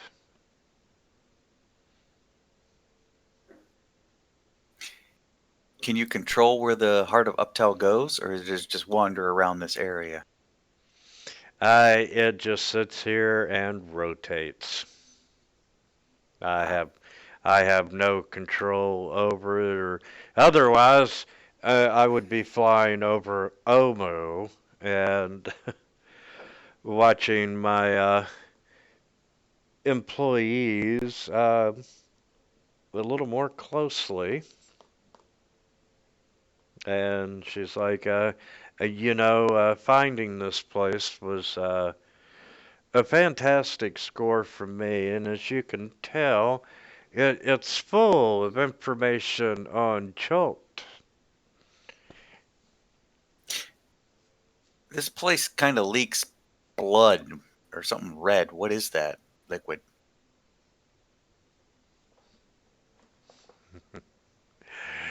Uh, the red liquid is actually rainwater that has been stained by filtering through the iron ore deposits in the rock. So, it's just rust colored water. Is it the Or petrified tree that makes it float, or what makes it float? the blood of her many victims. I think that'd be obvious. I think it's all the good berries make it float. That's right. You squeeze enough Um, good berries.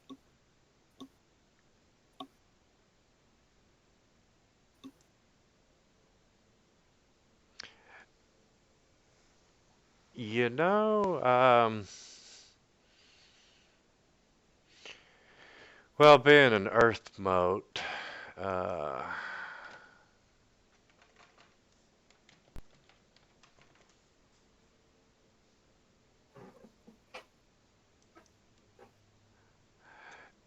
yeah, it is actually, it was raised from the ground with a powerful magic. And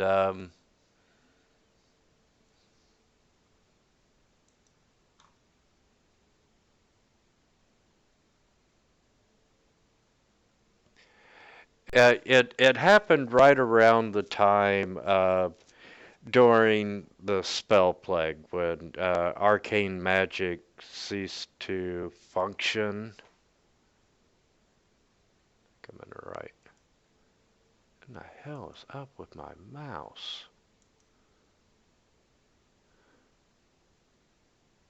But yes, it was raised quite a long time ago by some other wizard and has remained in place ever since. Do you have a map of Omu? I wish I had a decent map of Omu. When we go to Omu, how will we know your employees from the other brigands and Yuan Ti that are there? Well, you know, being elvish might be a clue, but do you have a map? Not yet. And she's like, all the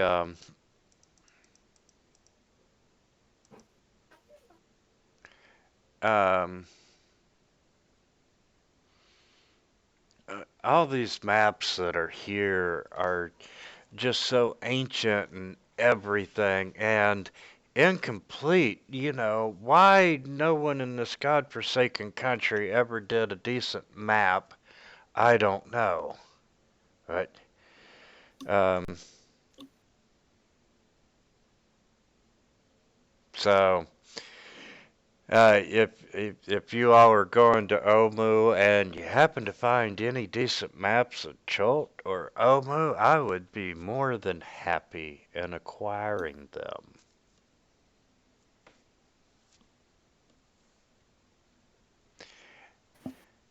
And yeah, she says, you will see her people as elves, and there's not too many of us here in the jungle. Okay. Is there anything we could tell them to let them know that we're with you and trying to shut this thing off?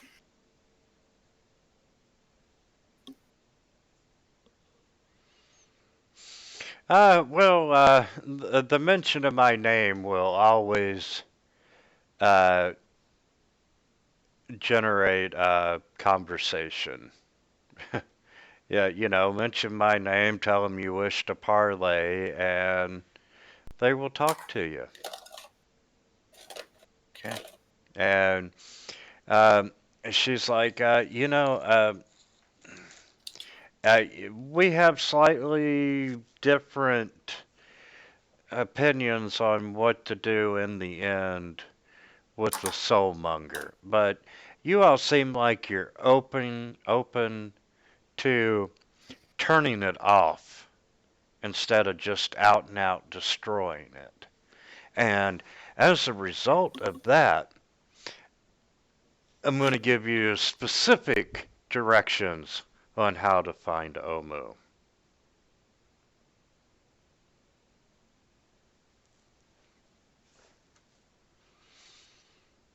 And she's like, it would be easier if I had a map to draw an X on, but unfortunately we don't. So, she gives you a little more specific directions than the Naga did between the Valley of Honor and the Peaks of Flame.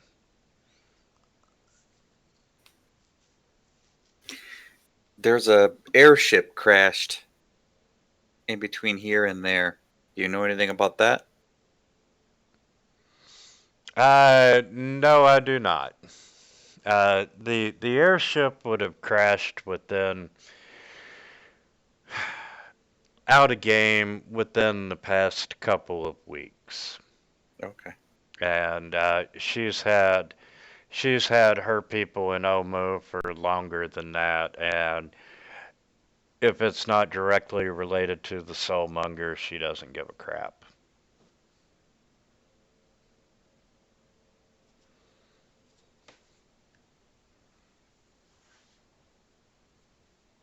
And she's like, if you need any assistance or if you find anything that I might be interested in, let me or one of my employees know, and we can make a trade. Do you have any hint on how to shut off the soulmonger? What form is it? What Don't size? What shape? No idea. I don't have a clue. Hmm. But a couple of relics and so forth that my employer, not my employees have recovered point to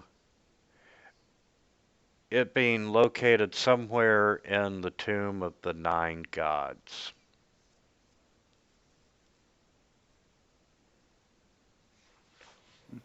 In Omu, in the Tomb of Nine Gods. Yes. Now, uh, just on a side note, guys, could you be that easy to find?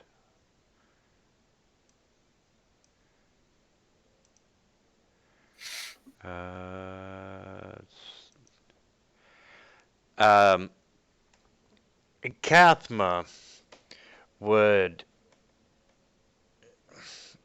after you all leave here, he would key you into the Tomb of the Nine Gods. Um,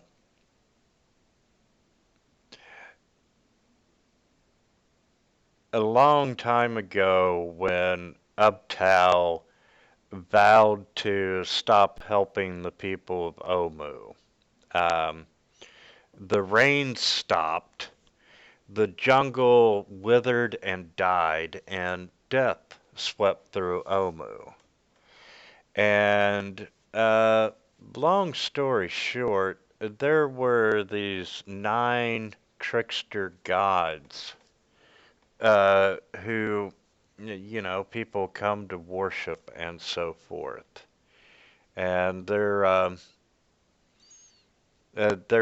tombs were supposedly located in Omu. But there's a complete legend about which we'll go over when Kathma's actually here. Okay. But after Uptow left, there were 9 gods that come to power. 9 wannabes. Okay. Yeah, pretty much. And that's what her people are actively searching for, is the tomb of the 9 gods in Omu. And she's telling you, she'll also tell you that Omu, like the rest of Chult, is dangerous, but Omu's just a little bit more because you got that madman Raznisi and his snake worshipping cult of Yanti. And she hasn't quite figured out what Rosnisi's part in all this is, but she's got a feeling somehow he's connected with the Soulmonger.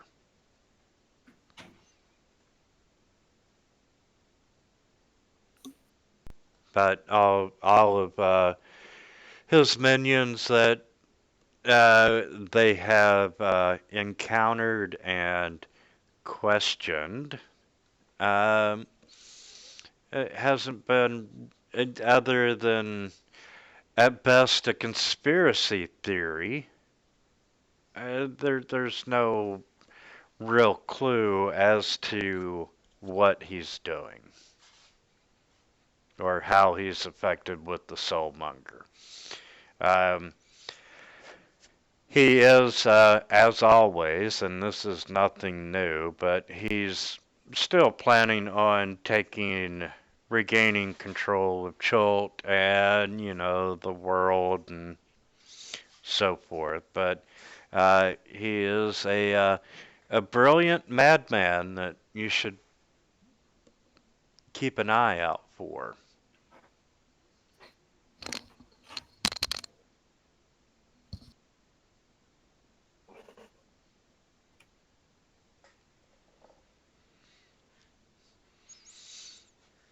So, Alrighty then. any more questions for Valandra?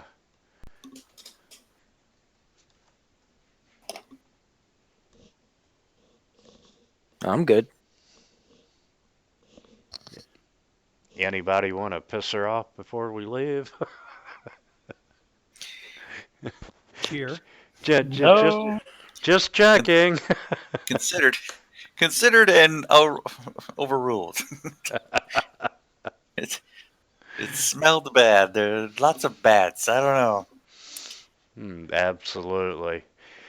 All right. Well, she bids you good day, and she's sure that she will be in touch with you. And she says that in a manner that just, ooh, that was a little creepy.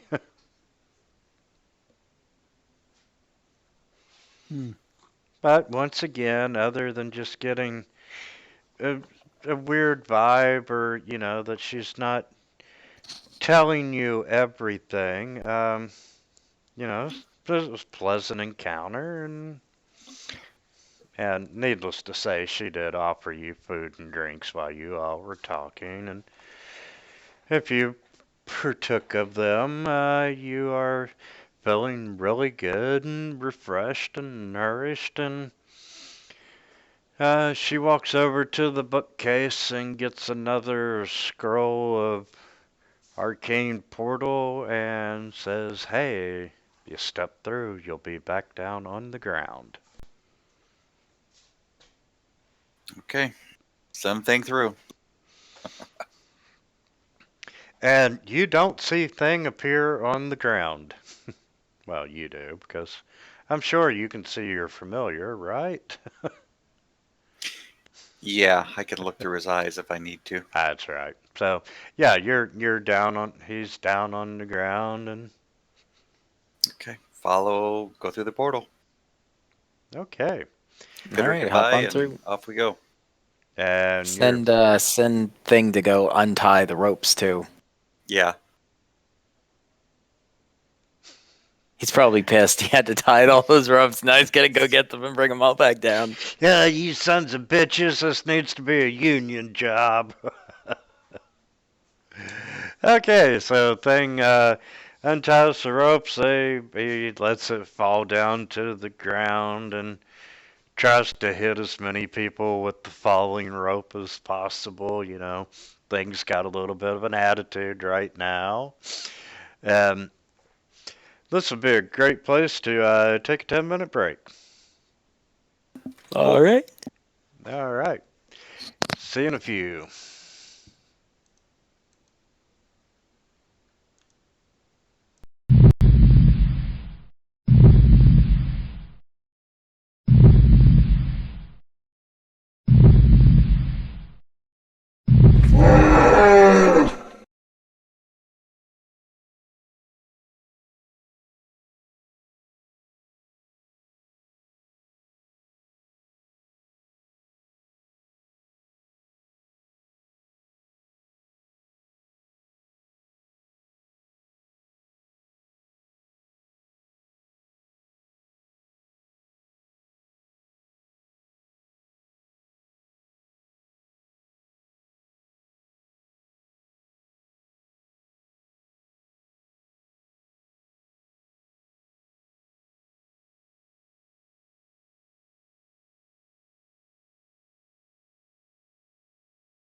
Holy shit.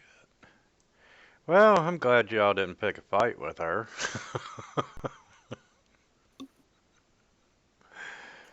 Why is she plot relevant, or would it have just been a party wipe? Uh, uh, yes and no as far as plot relevant. Party wipe, yeah, definitely.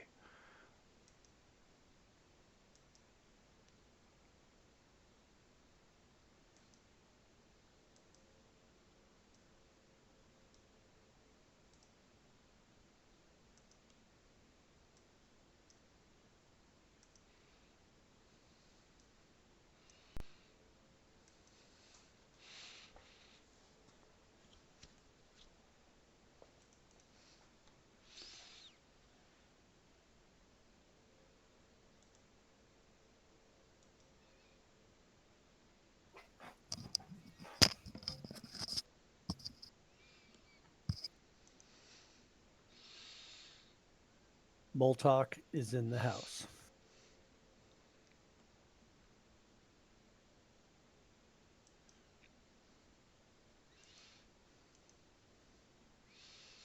Well, you're definitely going through your rap phase lately. I have teenagers. I don't have any choice. I try to listen to my crappy old 80s music, but I'm ice skating uphill with this crew. Hey, I like 80s music. I love 80s music, but I liked it in the 80s. yeah. There has been good music released in the past 40 years, though. Not much. It's genre dependent, I guess, but yes, I do agree with that. But I do still like 80s. My kids, or my son anyway, it's all gangster rap and mumble rap. That's a thing, I guess. And I'm like, Grant, this music is just absolutely horrid. Oh, well, Dad, you're just old. You don't get it. I'm like, really? No, I recognize horrid music when I hear it. I don't. I've never really been the biggest rap. Like, I don't like it now. I'm not quite 30 yet, but but I didn't like it when I was in high school either. So Yeah, I don't know. I just remember, it's funny. Rap when it first came out, kind of in the '80s, wasn't that bad. I And could the, listen to it or whatever. And then in the '90s, when you had the NWA and these really angry rap musicians, then every other word was the N word, and I wouldn't let my kids listen to it for the longest time because, and they didn't understand. Like, well, Dad, all my friends listen to it. Like, well, Grant, really listen to the words. I mean, it's misogynistic, it's racist, it's all the worst elements of life or whatever are represented by these lyrics. So really, as a parent, I would be a bad person if I let you listen to this, but their friends eventually take over their parenting for you. so that's why this Christmas you get them all Mariah Carey CDs. Oh my God. See, I have to be able to listen to it too. Or I'd like rather Beastie Boys. Get them Beastie Boys. Like the clean rap. I see, like, I used to like House of Pain, stuff like that. Yeah. Early '90s was it popular in the clubs when I used to be able to fit into a club. We used to actually fit into a pair of jeans and go to a club. Now now people are like, who's the dude with the moo look like Homer Simpson. So anyway, but yeah, I don't get too involved. My daughter doesn't. She listens to hip hop and pop music. She doesn't listen to rap. I just ask my kids, like, what is, like, you tell me the story that's in this song. You tell me the story that's going on, and then we can discuss whether or not it's good or not. And How old are usually your they kids? can't, like, well, I have two 6-year-olds, and then I have a 16 and a 14. Oh, 16 and 14. So you feel my pain. Yes. Yeah, but my 16-year-old is actually into a lot of the 80s stuff that we play and that like I've always had in the car and Oh, everything. you're So lucky. yeah, the 14-year-old daughter, not so much, but she at least recognizes some of the old stuff there. So there's some old stuff peppered in there. But My only saving grace is that my son will go to concerts with me. So I try to. He's not into the music, but he can sit there and listen to it, and he likes to go. I'm like, you sure you want to go to this? Oh yeah, yeah, let's go. So I took him to the Scorpions and Judas Priest and Guns N' Roses and he seemed to like the shows, but he wasn't used to how loud they were, so we had to get him earplugs. But I took my daughter to Kiss, and she really liked going to that show. So there's hope for them. Hopefully someday, their friends will all get hit by a bus and they'll be forced to listen to 80s music again. Jesus, Steph. But until that happens, I have to just kind of put my headphones on and la la la. Good, yeah. And so there. I was just so glad the dubstep stuff went away. Hey, man. I was worried. I was worried that was going to stick around for a bit, and then it just died after like 2 years. I do remember when he was much, when he's in elementary school. I remember he used to like when they'd come on to the radio. He used to really like BTO, and so I'm like, okay, there's hope. And then his friends crushed that out of him. Hey, Eminem. Yeah, no, yeah. Now I don't even know who these. We went on a camping trip. And he brought two of his friends because it was for his birthday, and we're driving like 3.5 hours to get to this place. And I said, you know what? You guys can listen to whatever music you want. And oh my God, they put on this rap music, and I was like, okay, we're gonna play a little drinking game. I get to take a drink every time I hear the N word, and then one of you has to be ready to take the wheel 4.5 minutes from now. You need to pick. You need to pick songs that have that don't have the N word enough to get me drunk by the time we get there and crash into a tree and kill us all. Exactly. So they made it 32 miles and crashed in a tree. What happened? Well, He's like, there's no way he got drunk before that. No, but he probably got just drunk enough to just figure that he wanted to end it now. Yes, exactly. I can't take any more bitches and bottles into the tree. Right. They were like, wow, Grant, your dad's really cool. He drinks and listens to rap, and he's the best. Yeah, let's get him to go buy us weed. One thing I learned a long time ago, the best way to, when your kids are young to turn them off of stuff is pretend you like it too and get right into it. Go full on into it, dress like them and everything, talk like them to their friends, like them. everything. Show up at school in clothes like theirs to pick them up. Okay, he's already clarified that he's wearing a muumuu, and now you want him to show his ass crack and his underwear. Actually, hey, you got to make sacrifices for your kids. This generation doesn't do that. This generation is all about skate clothing. There's several stores you can go to and get this skateboard type stuff, and yeah, he loves that shit. Like, Dad, will you pay $120 for this hoodie? Well, your mom will have to get another job stripping, but sure. It's like, sorry, but he wants a hoodie, and it's sure it's offensive, and he's not supposed to wear it at school, but we want to be the cool parents, right? This game has went so many weird places tonight. Right. Well, do we have everybody back? I'm sorry. I'm going on and on about my kid's rap addiction. So we aren't going to kill this lady, even though we know she's lying to us. Yeah.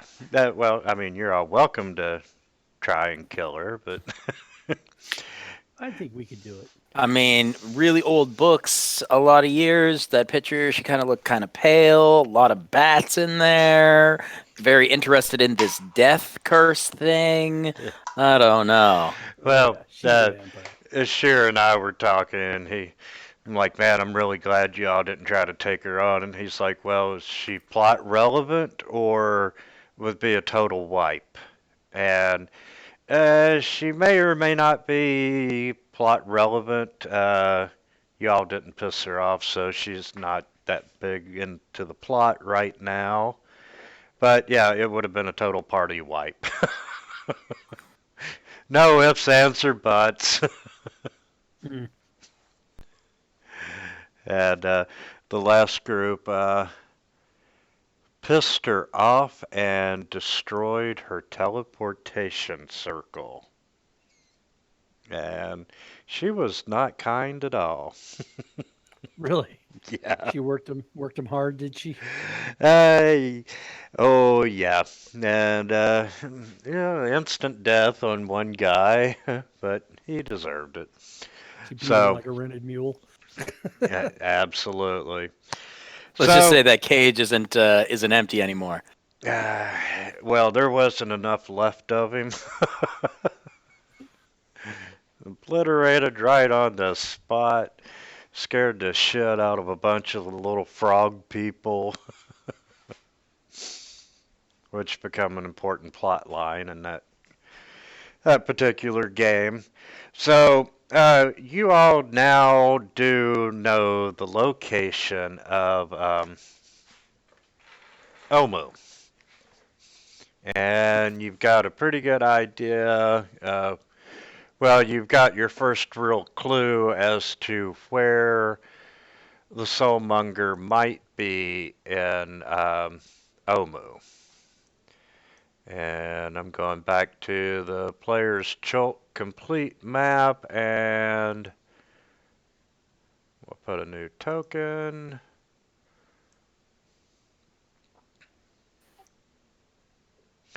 O for Omu.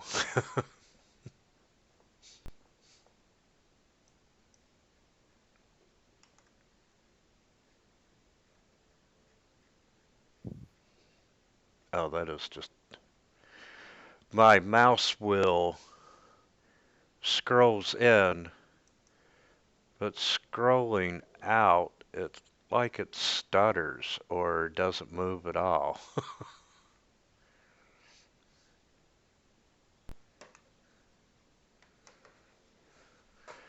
I'm wondering if I've got my USB hub plugged up. Okay, so you know the location of Omu, and you've got this shipwreck, which is truly out of game here for a minute. It's just a subplot for XP. If you all want to level up, we can start at Omu in the next game. If you want to skip the shipwreck. Or you don't have to level up, and we can start Omu the next game. I'll Which, level up. Yeah, that might help. so since Kathma's not here, let's just go ahead and level up, and next week we'll actually start in the actual storyline, and it's no more wilderness encounters. You actually got maps and dungeons and actually headed toward the game instead of just wandering around the fucking jungle. All right. 5th level is a big level, man. Proficiency goes up. Pretty sure our fighter buddy here's got another attack. We got level 3 spells on the casters. I got Uncanny Dodge. So And just to give you all a little teaser. 5th level. 3, so I get 2 3rd level spell slots.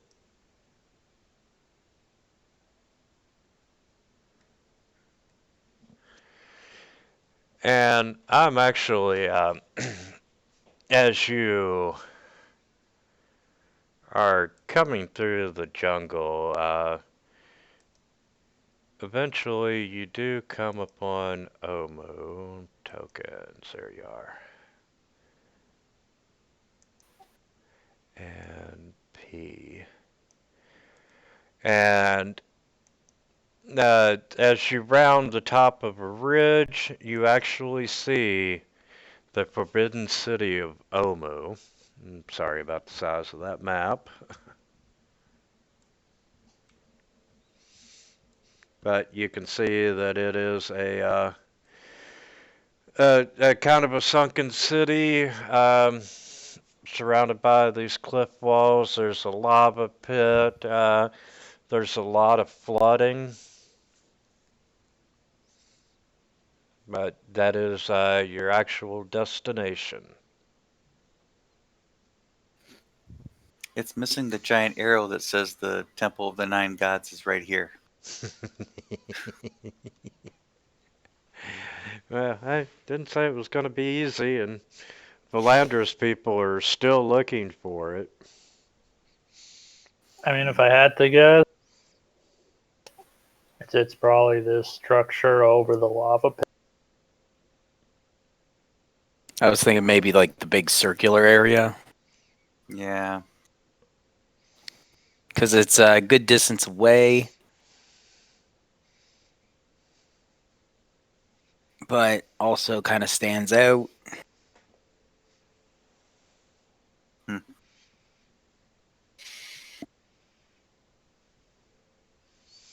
So that's where we'll begin at next week. Sweet. And you all can go ahead and level up. Slot Let's 3. clear the mask.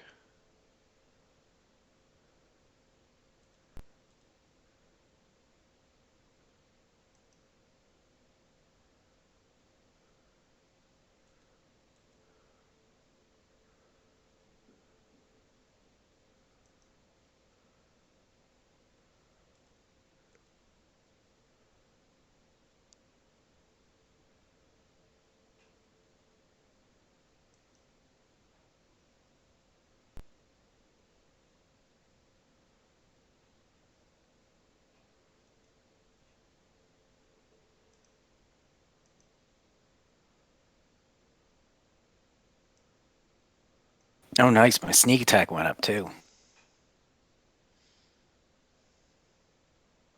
How do I add a spell level?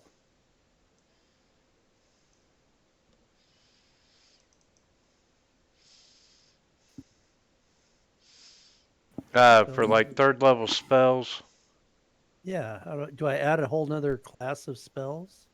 no, you should just be able to drag level 3 over and it would add. Yeah, did you drag the class over and drop it onto your character sheet to get to level 5? I did. And it doesn't say, like, Druid it doesn't class. show, like, in your spell slot area that Yeah, doesn't so I go to the update? actions tab. There's wild shape. Yeah, you've Is your got is your your third mode level. combat or something? Maybe that's the problem. Yeah, like go to like preparation or standard. Because if it's on combat, it only shows what you have prepared, and you wouldn't have any level 3 spells prepared yet.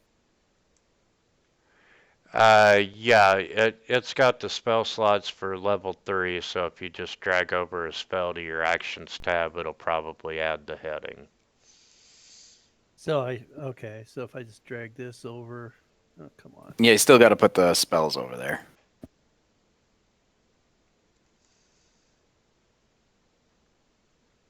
Ugh.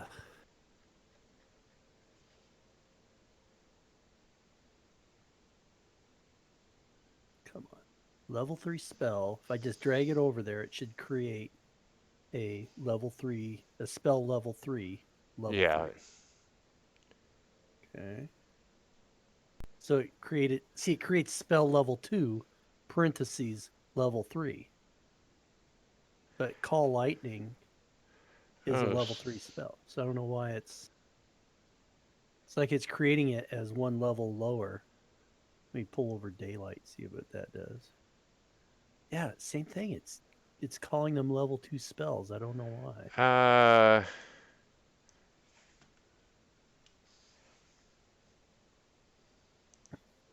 Let's see.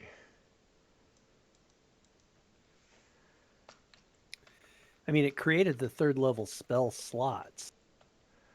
Fantasy grounds. Well, really, I can't Oh. see.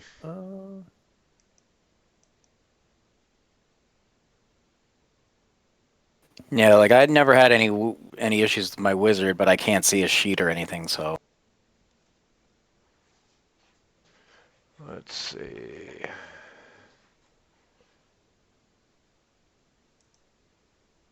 Hmm.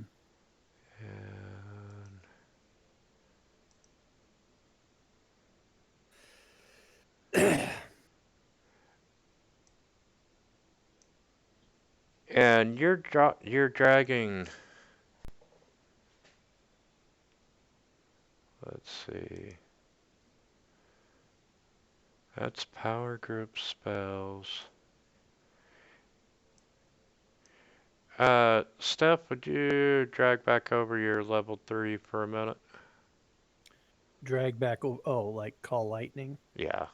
and just drop it over there in the actions tab somewhere. Yes, sir. There we Oh, go. there it is. You know what? I figured out the problem. Okay. It was because I was dragging it over and just dropping it in the middle of the sheet. It was putting it into an existing slot. You have to Ah. drag it over down below oh, where there's okay, yeah. nothing, and then it will create it. So spells level 3. So now I have to drag all of them. Okay, so that.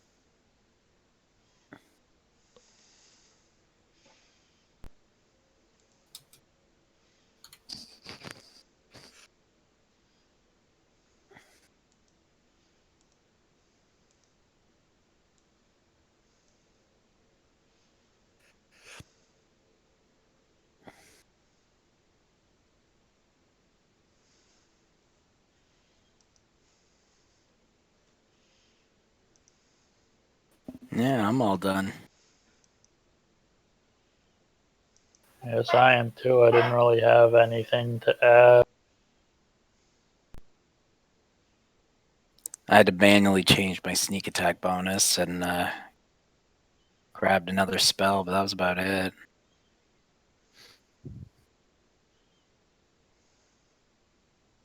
So I have 2 slots. And then I'll update that other stuff later. Okay. Third level spells. Spell slots. How many spells known?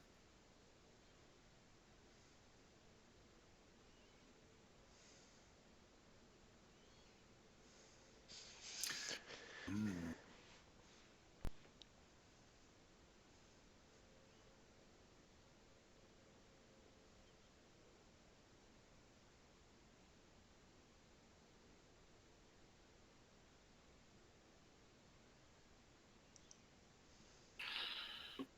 Okay, so wisdom modifier, druid level.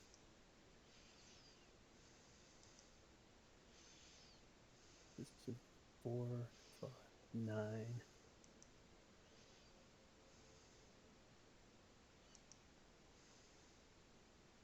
4, 5, 6, 7.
I know I get this wrong every time, but it's your ability score or your ability modifier plus your level is the number of spell slots you get total, correct? Is the number of spells you can prepare. Right. Yes. So the slots are Using them in a day. right. So I just have to redistribute, and you can use as many cantrips as you want. So Basically, you get to add one more spell than you had prepared. So if you had like 10 spells prepared or whatever, you now have 11. right. But I can get rid of You can get rid of any of the ones you want to take any other ones you want. because I have to free up slots to cast my new 3rd level spells. The slots are only how many spells of the spells that you prepared you can cast in a day. Right. But there's a limit on how many spells I can actually Prepare. Yes, that's the level plus your wisdom modifier. Yeah. right. Total of 9 for me. Yeah. If it's a +4, then yeah. So you would have 9 that you would be able to, and you can choose 9 spells of any level. But remember, you're limited by the spell slots that you have per level to cast as well. Oh, wait, what was that last part again? Like, like when you're picking spells, you don't want to pick all 9 of your spells in level 3, right? You don't want to pick 9 Right. level 3 spells because you only have like 2 level 3 slots. Right. So I could do that. But you I can't can, cast if them. you wanted to, you really could do that. Right. But I don't want to do that. No, because then your level 1 and level 2 slots are going to waste. Right.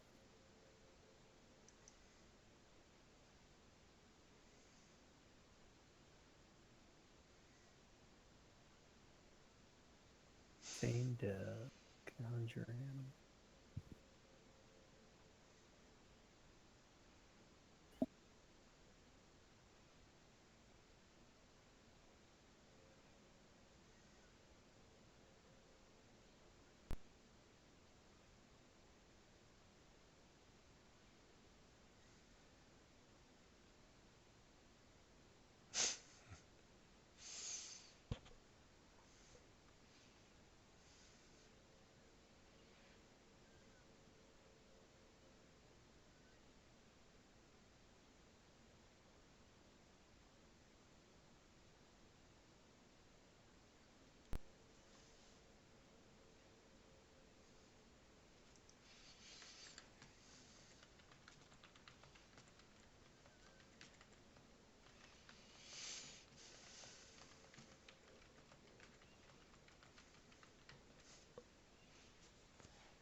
Hmm.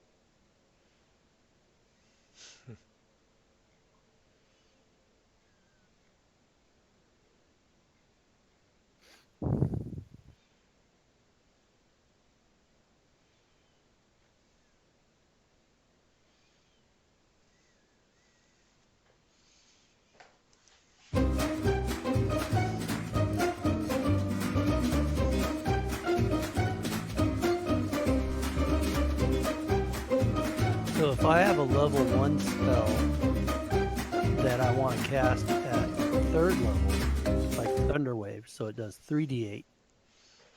I have to have that slot, or do I just or would I just You You would Cast it. use a third level slot, yeah. so You'd okay. use one of your third level or one of your 2 third level slots to cast your level 1 spell at third level. Right. But what I had done is I'd actually you would have to have different damage and effect for the casting the lower level at a higher level. right.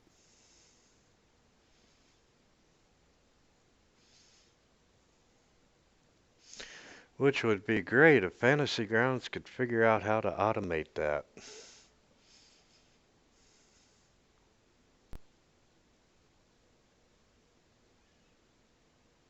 You basically just have to create the spell at each level you might want to cast it at. Yeah.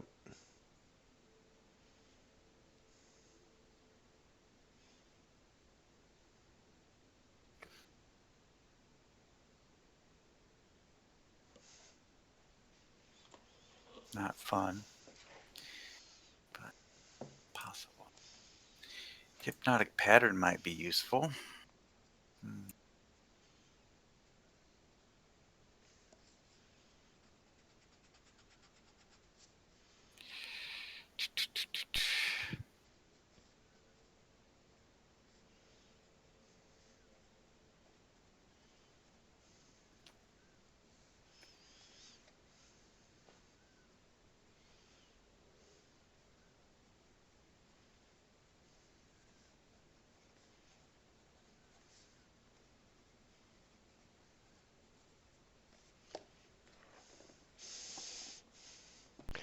Do you all like puzzles? I don't think I've had the opportunity to do a puzzle, so I can't really honestly answer that question. Well, I'm not talking like jigsaw puzzles, but brain teasers and those types of puzzles. I mean, I suck at them, but I try.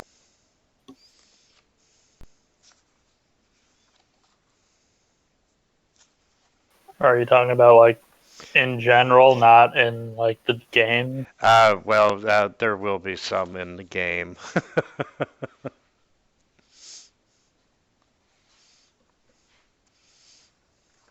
Almost like the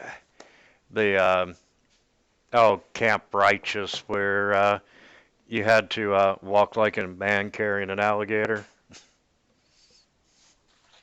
Yeah, that was I wasn't expecting that.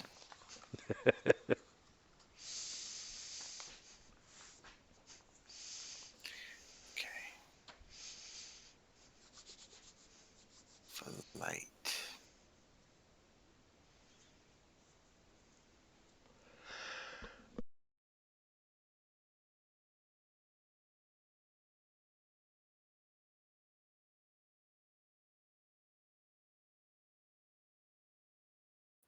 Flight and remove. Misty step.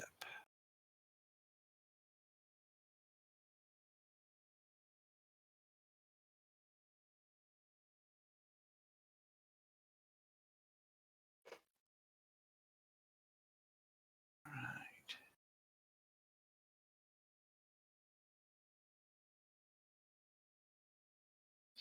Spell.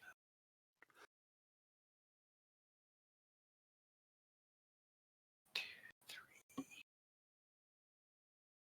4.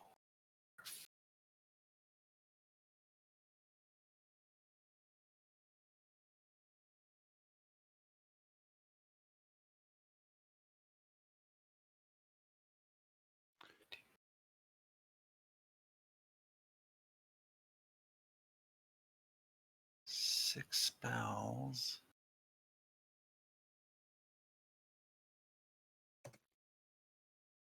Okay. 1, 2, 3, 4, 5, 6. Got it.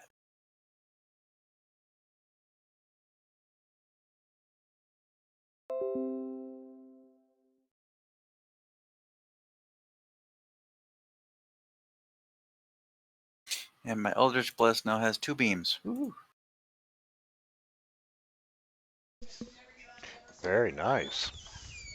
Does the Eldritch Knight Fireball go up to 2d10 too? Pretty sure. Is it still the same as regular casters? I'm not really sure. Fighter Eldritch Knight.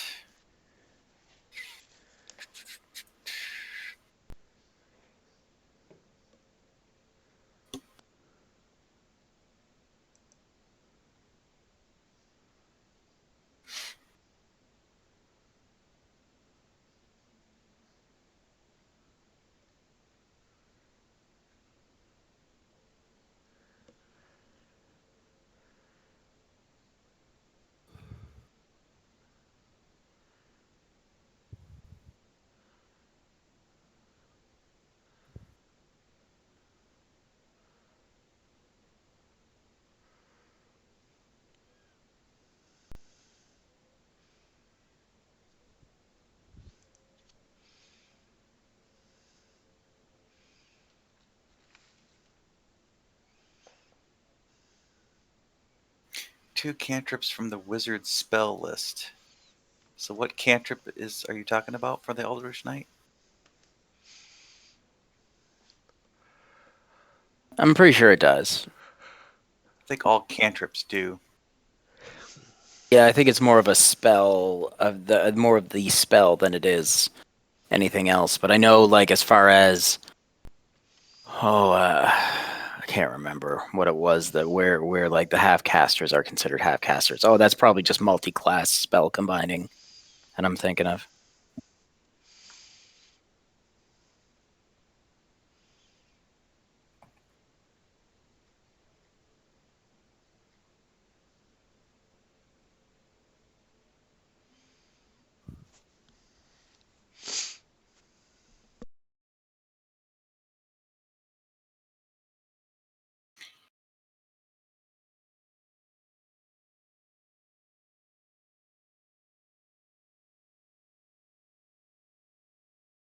Wintermute, I added the invocation of Levistus. The invocation of the what? It's I get a third invocation. I chose Tomb of Levistus. So as a reaction, I can give myself 10 temporary hit points per level. But I'm frozen till the end of my next turn. Yeah, you're in like a block of ice or something, right? And It's they have to chip you're through the about ice to to get die. you. This is all you got. That'll work. Somehow, I think I'll need it.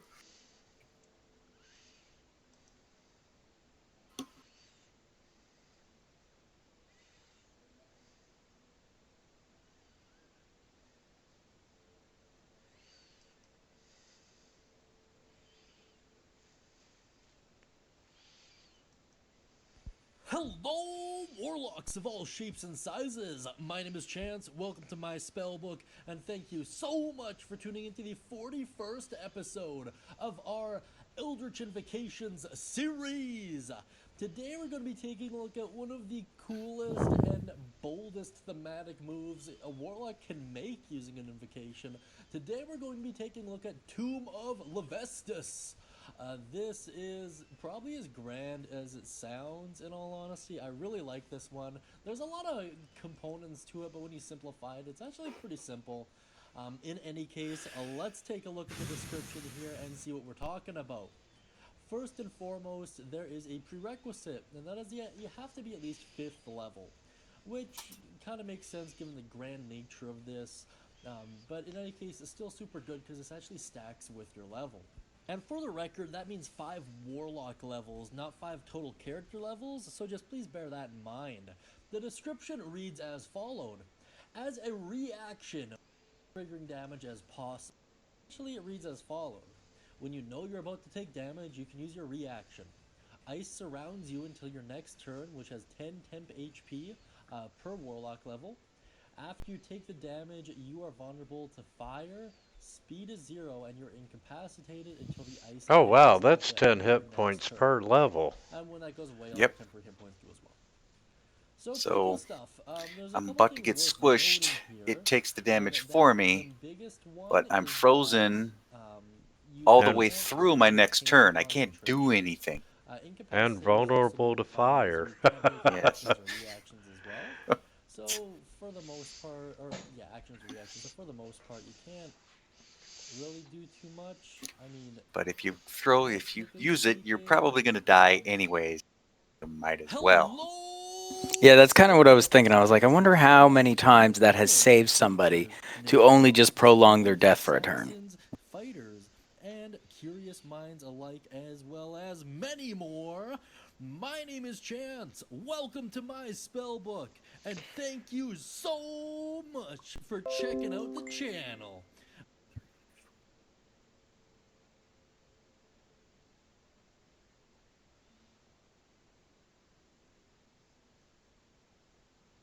Well, you fall from a great height. Could save you. I don't know. It's that or push everyone with my Eldritch Blast 10 feet. Or pull them 10 feet closer. Or slow them down by 10 feet. No, only one. Or hit them from like 360 feet away or something or whatever. Yeah, I used that one in a previous game.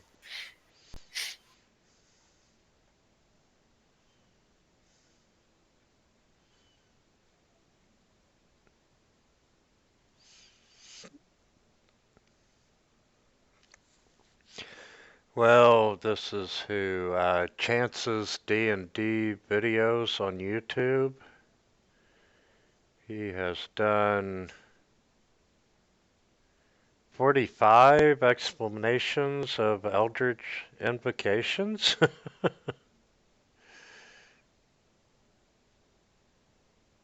He's got a shitload of little 4 and 5 minute videos over the past 6 months, 7 months.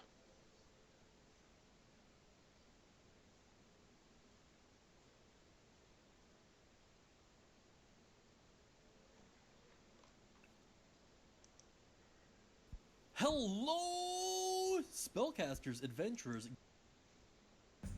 New Super Polygrip Cushion and Comfort offers extra comfort and all-day hold.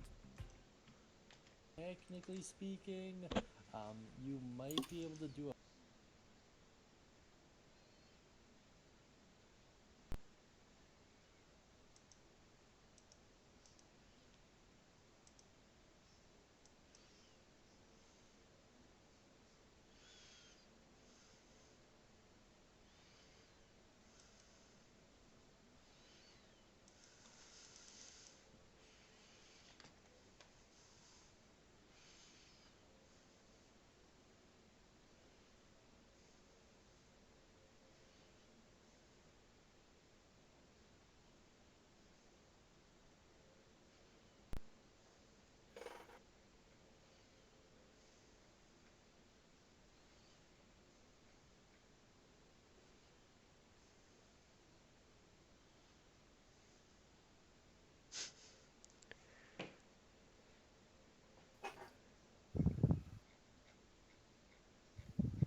All right, if you guys don't need me, I'm gonna go find some dinner.